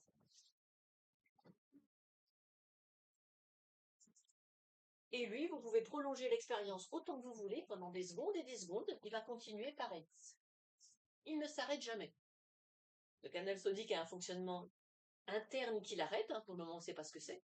Le canal potassique, pas du tout. Il s'ouvre, il se ferme. Et puis on retrouve la même chose. La conductance du canal sodique, elle est constante. Donc la conductance d'un canal, c'est ce qu'on appelle la conductance élémentaire. C'est pas forcément toujours bien dessiné, mais essayez justement que le courant ait toujours la même ampleur. Par contre, la durée est très variable. Donc pour calculer la probabilité d'ouverture du canal en présence du stimulus, ce que vous allez faire, c'est que vous prenez toutes les durées d'ouverture.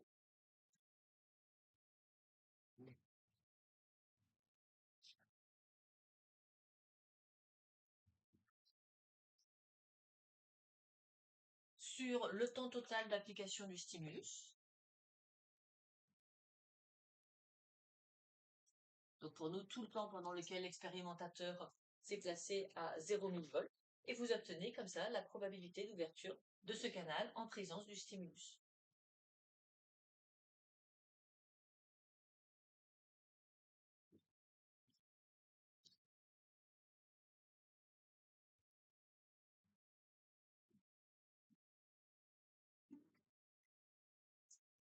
Et donc là, on peut refaire le même travail. On enregistre des centaines de canaux potassiques du potentiel d'action. Pareil, on en prend 500, on les additionne tous, et on va retrouver le fameux courant sortant, celui qu'on fait disparaître avec le TEA. Et donc là aussi, pas de complication. Si je comprends le fonctionnement du canal potassique, d'un seul canal potassique, même s'il fonctionne de façon probabiliste, si j'arrive à comprendre le fonctionnement d'un canal potassique, eh bien, j'aurai compris l'apparition du courant à l'échelle de la cellule.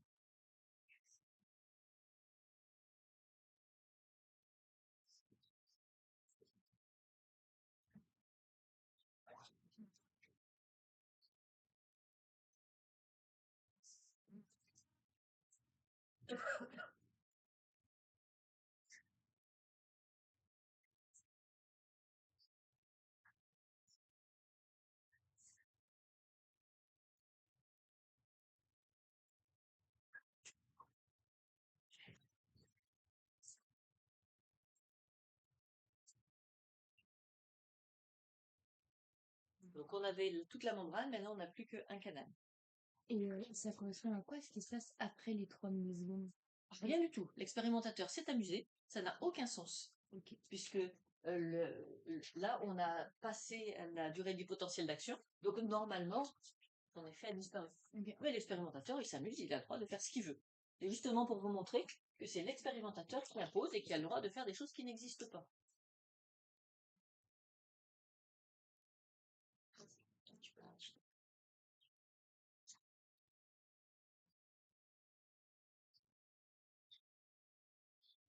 Ça aussi, c'est important à distinguer quand vous avez des documents.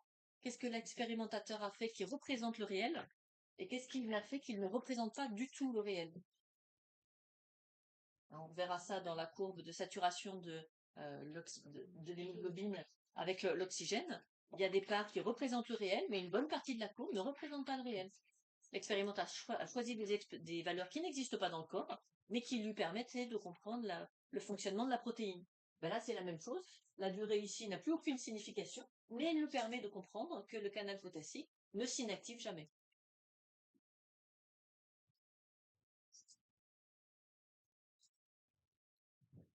Donc, dans les commentaires de documents, souvent, il y a beaucoup d'erreurs là-dessus.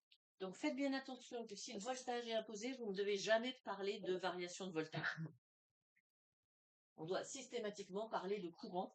Si le voltage est imposé, ce qu'on enregistre, ce sont des courants, c'est pas du voltage. Et puis, dans votre commentaire du fonctionnement du canal, ne jamais dire le degré d'ouverture d'un canal. Jamais, il est soit ouvert, soit fermé. Justement, un canal, ça fonctionne en tout ou rien. Soit c'est ouvert, soit c'est fermé. La seule chose qui change, c'est la probabilité d'ouverture du canal en présence ou en absence de stimulus. Mais jamais le degré d'ouverture.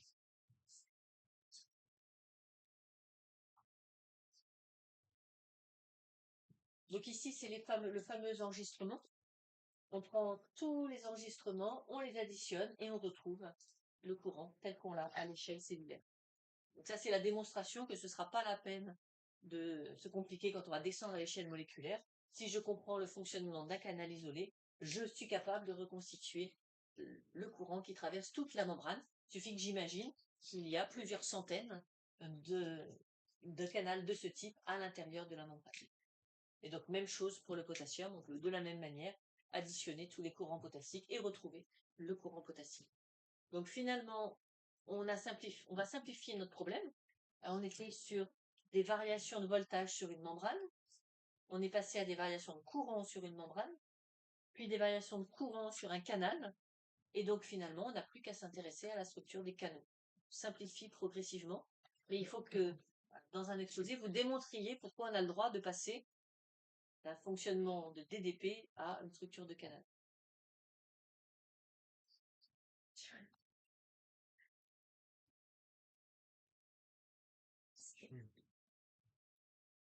Alors souvent, on nous propose des valeurs, les valeurs qui sont ici, les variations de perméabilité membranaire au potassium et au sodium.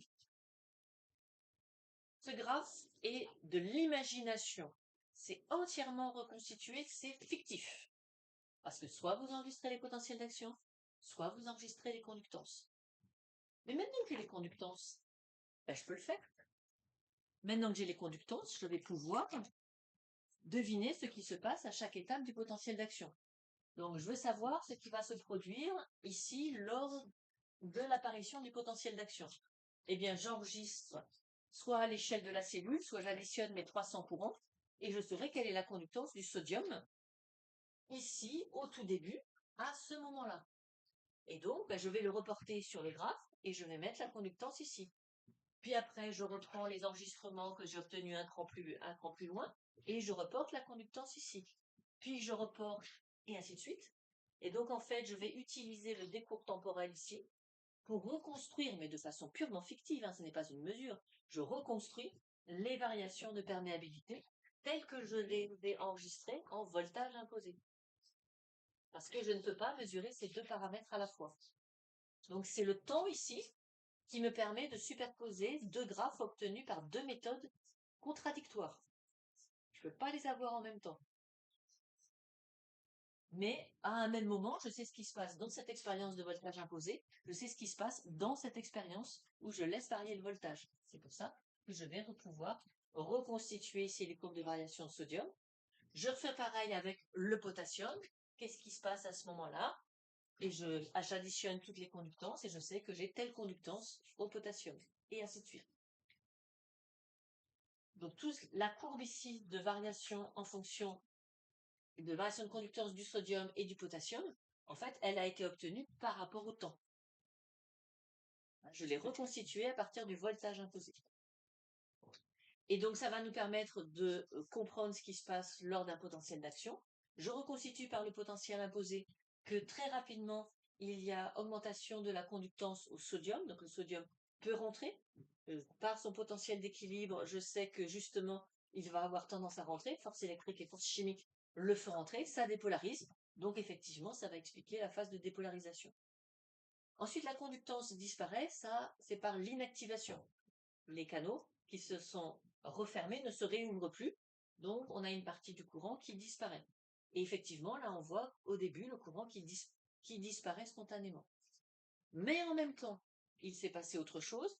Les canaux potassiques, qui mettent bien plus de temps à s'ouvrir, ont commencé à s'ouvrir. Donc, la conductance au potassium a augmenté et le potassium, lui, au contraire, a tendance à sortir. Donc, ça aussi, ça va repolariser la cellule.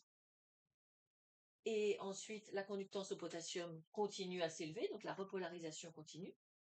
Et j'ai enfin un mécanisme d'hyperpolarisation. Le mécanisme d'hyperpolarisation, c'est que les canaux du potentiel d'action sont lents, aussi bien à s'ouvrir qu'à se refermer. Et donc, il y en a qui se referment tardivement. Et c'est pour ça qu'on va descendre un petit peu en dessous du potentiel de repos. On va se rapprocher du potentiel d'équilibre des ions potassium parce qu'il continue à y avoir des canaux ouverts au potassium et c'est ça qui fait la phase d'hyperpolarisation. Puis ils finissent quand même par se refermer et on revient au potentiel de repos. Ça va? Je reprends. Donc, ce schéma, enlever la partie violette. Enlever le potentiel d'action. Ce qu'on a fait, c'est qu'on prend toutes les mesures de patch clamp et on les reporte. Donc, on additionne 300 à 500 valeurs pour avoir la conductance au sodium à ce moment-là, puis à ce moment-là, puis à ce moment-là, puis à ce moment-là. Pareil pour le potassium. Donc, on a comment, par patch clamp, les courants évoluent au cours du temps. Ce qui était notre but, hein, on a fait le patch clamp pour ça. Maintenant, on veut se remettre dans une situation physiologique. Donc, on va rajouter une autre courbe qui ne peut pas avoir lieu en même temps, mais c'est parce que j'ai envie de rapprocher deux informations. Donc, je prends l'information de voltage imposé d'une part, et je prends l'information d'enregistrement de la cellule d'autre part. Je les mets ensemble, alors que bien sûr, je ne peux pas les enregistrer en même temps. Mais c'est la compréhension que je veux. Donc, je les additionne. Hein, les deux éléments que vous avez ici en ordonnée ne peuvent pas être enregistrés en même temps. C'est par la pensée que je les superpose. Ce qui va me permettre de comprendre ce qui se passe au cours du potentiel d'action. Ça va me permettre de montrer que la dépolarisation est due à une augmentation de la perméabilité membranaire au sodium. Je sais par ailleurs que quand la membrane est perméable au sodium, le sodium rentre, puisque son potentiel d'équilibre est bien au-dessus des valeurs qu'on a ici, donc il va forcément rentrer, il va dépolariser. Tout va bien, j'ai mon modèle de dépolarisation. Deuxième phase, j'ai besoin d'une explication pour la repolarisation. Je vois qu'il y a deux phénomènes qui s'additionnent. Il y a le fait que la membrane devient moins perméable au sodium. Donc ça veut dire que le sodium aura plus de difficultés à rentrer, il va y avoir moins de sodium qui rentre, donc moins de dépolarisation qui s'exerce. Et par ailleurs, qu'il commence à y avoir des ions de sodium qui sortent. Et donc ça a tendance à repolariser. Donc je n'ai plus de force dépolarisante, la force dépolarisante est en train de s'atténuer, la force repolarisante est en train d'augmenter. Donc tout doucement, on a une repolarisation.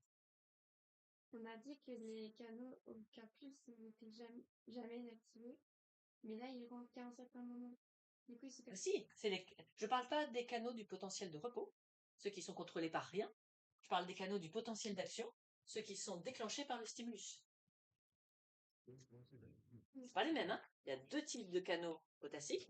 Il y a les canaux des canaux constants, ceux du potentiel d'action, toujours ouverts, contrôlés par rien du tout. Et par ailleurs, il y a les canaux du potentiel d'action.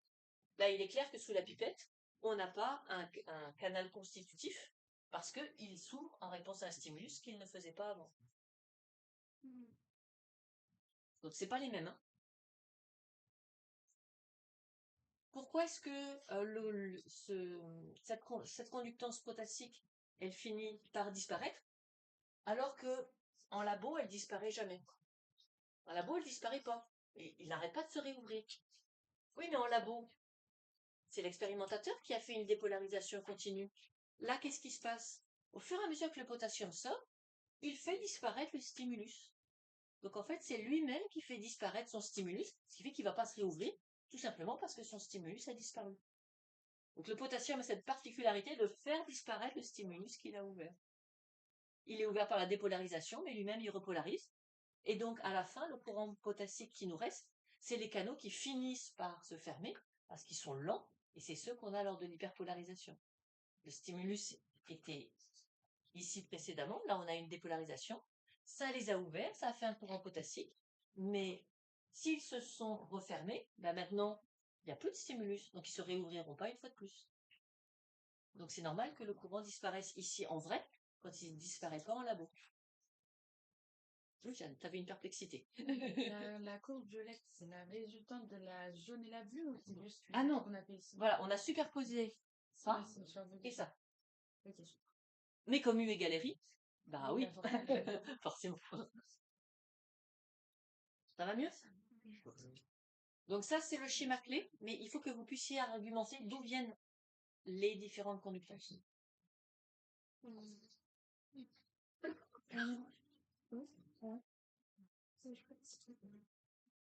Donc ça se modélise très bien de façon informatique, hein, puisque c'est juste des variations de résistance, on peut tout à fait modéliser l'apparition des potentiels d'action. Tout à l'heure, les courbes bleues et jaunes, c'était le potassium et le Les conductances. sodium. Conductance au potassium et conductance au sodium. Donc, conductance au sodium, conductance au potassium.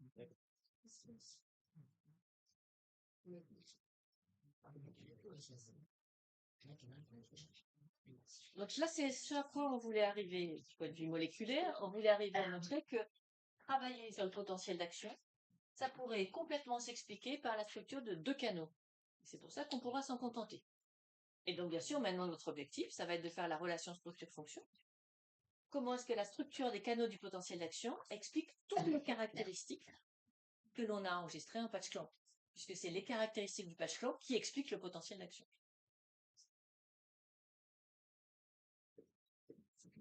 Donc la première étape, c'est de montrer que ce sont des canaux contrôlés par le potentiel d'action, sinon ils n'interviennent même pas dans le processus. Comment ça se fait qu'il puisse y avoir des canaux qui soient sensibles à un stimulus, qui ici est la dépolarisation, le fait de passer au-delà de 60 ou 50 millivolts. Donc on est allé chercher dans la structure des canaux pourquoi il y avait des canaux qui étaient contrôlés par la dépolarisation quand d'autres ne le sont pas. Par exemple, les canaux du potentiel de repos sont insensibles à la dépolarisation. Et puis vous connaissez celui à l'acétylcholine, il est insensible à la dépolarisation. Il est sensible à des agents chimiques. Donc on est allé regarder dans les structures. Les structures des canaux du potentiel d'action ne sont pas originales. Quand on regarde la façon dont ils s'insèrent dans la membrane, c'est tout ce qu'il y a de plus classique.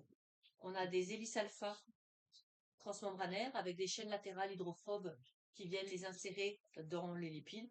Donc là, on est vraiment sur quelque chose de très classique. 21 acides aminés hydrophobes qui les insèrent dans la membrane. On a 6 hélices alpha qui se répètent. Et ce qui a attiré l'attention, c'est que normalement, quand vous avez des hélices alpha transmembranaires, les chaînes latérales d'acides aminés sont hydrophobes et font des interactions Van der Waals avec des lipides. Mais il y avait un truc bizarre. La quatrième, elle a un certain nombre d'acides aminés chargés, ce qui justement, normalement, est relativement instable dans une membrane. Donc ils se sont dit, peut-être que ce sont ces charges-là qui sont responsables de la sensibilité à la dépolarisation.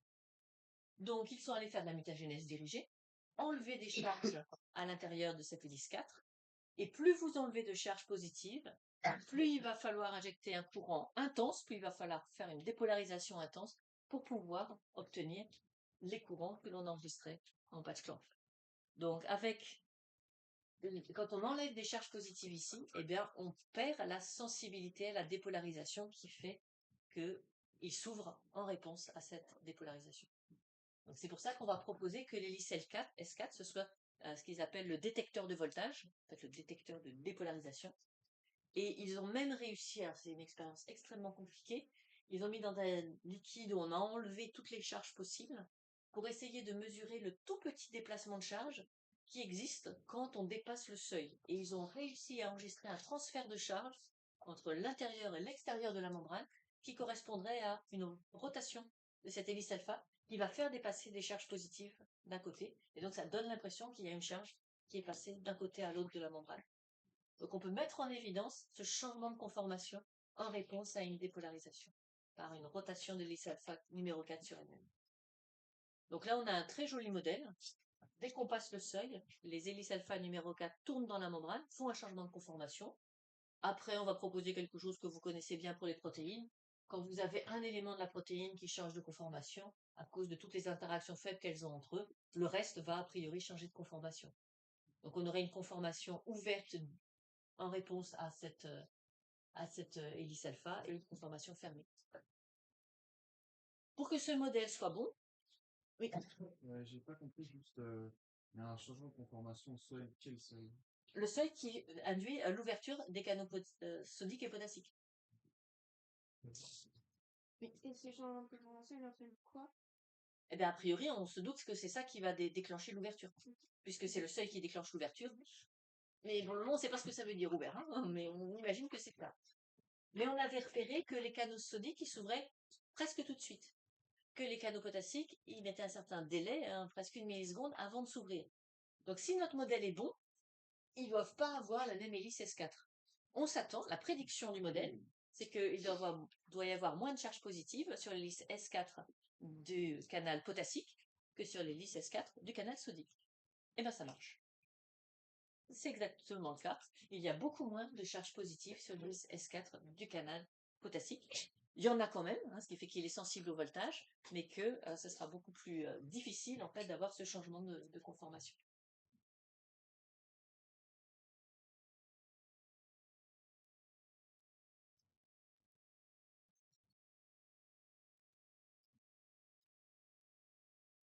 Alors le canal sodique a été découvert en premier parce que, une fois de plus, on travaille sur un organisme modèle. On a travaillé sur la torpille. La torpille a des cellules musculaires striées-squelettiques modifiées qui ne se contractent pas, mais qui sont bourrées de canal sodique au potentiel d'action, ce qui fait qu'elles peuvent vous envoyer des décharges. Ce sont les décharges électriques qu'on reçoit quand on est piqué par une torpille. C'est la dépolarisation de tout un organe qui fait en même temps un potentiel d'action. Et vous recevez la somme. Ça, c'est dangereux. Hein. Donc, en gros, la membrane ne contient que des canaux du potentiel d'action et on a pu les isoler avec les méthodes de l'époque. Alors, fort heureusement pour nous, les canaux musculaires sont les mêmes que les neuronaux et les canaux de la torpille sont les mêmes que les mammifères. Donc, on va pouvoir généraliser à partir de cet organisme modèle très, très particulier. On va pouvoir généraliser. Donc, si vous voulez un exemple de protéine tertiaire, en voilà une magnifique avec un motif qui se répète. Bon, bien sûr, au cours de l'évolution, on imagine que là, on a eu des phénomènes de recombinaison non homologues qui ont recopié le motif. Toujours le même motif, 6-hélice alpha, dont la quatrième qui possède des charges positives. Et tout ça se répète 4 fois. Mais avec des liaisons covalentes, hein, donc on est bien sur une structure tertiaire. Maintenant, si vous voulez imaginer le canal potassique, et ben vous coupez les connexions qu'il y a entre les motifs, et vous avez la même chose en structure quaternaire. Le canal potassique, c'est pareil, mais en structure quaternaire. Donc une première sous-unité, une deuxième sous-unité, une troisième, une quatrième. Donc c'est bien, ça ne va pas trop nous encombrer la mémoire, on a 2 fois la même structure. Et donc ce qu'on va devoir faire par la suite, c'est trouver les autres fonctions, notamment qu'est-ce qui fait que ça s'inactive ou pas, qu'est-ce qui fait que les ions passent, et donc continuer ce travail de relation structure-fonction, parce que pour le moment, nous n'avons que la sensibilité au voltage. Et cette protéine tertiaire, ce n'est pas tout. Ça, c'est le canal sodique. Le canal sodique, c'est une seule protéine tertiaire. Le canal potassique, c'est une structure quaternaire. Mais c'est la même répétition de base. Donc ce sera à peu près la même relation structure-fonction. On s'arrête là.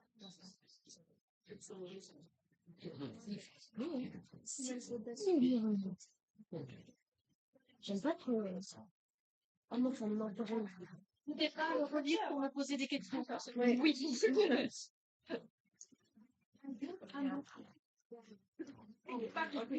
Les experts, oui, c'est ça. Pour prouver que c'est un canal, Les gens, ça veut dire, pour prouver que c'est un canal, il faut prouver que c'est le canal.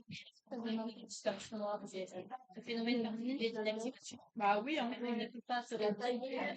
Ça, c'est un élément important. Parce qu'à l'échelle cellulaire, on voit comme ça.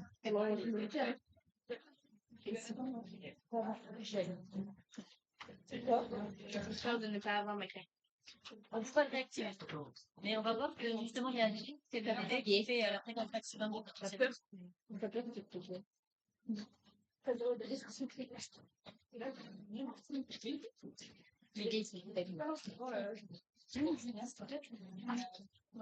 canal potassique. Or, le stimulus, c'est une dépolarisation. Donc, il fait disparaître la dépolarisation. Puis la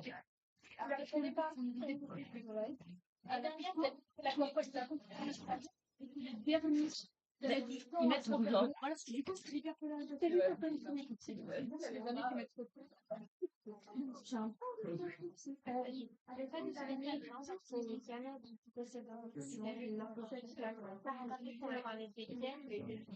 Bah, celui qui essaie de reproduire une potentiel d'action, c'est noir. Potentiel d'action.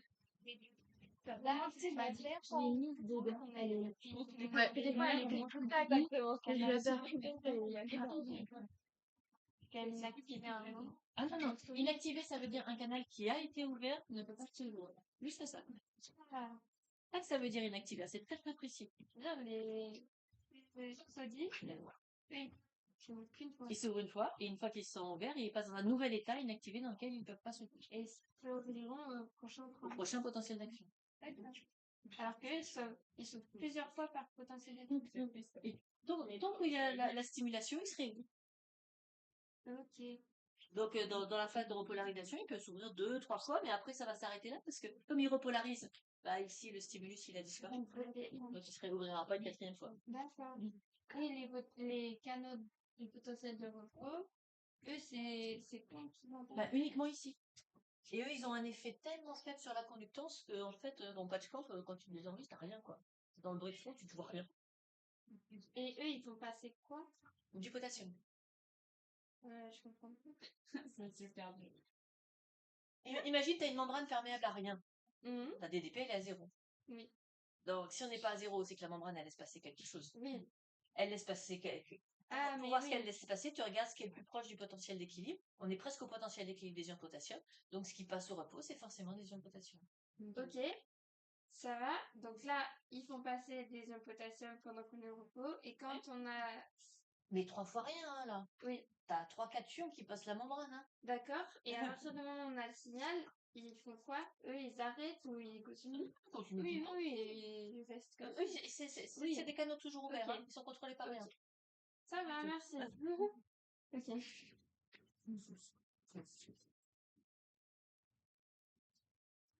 Au revoir.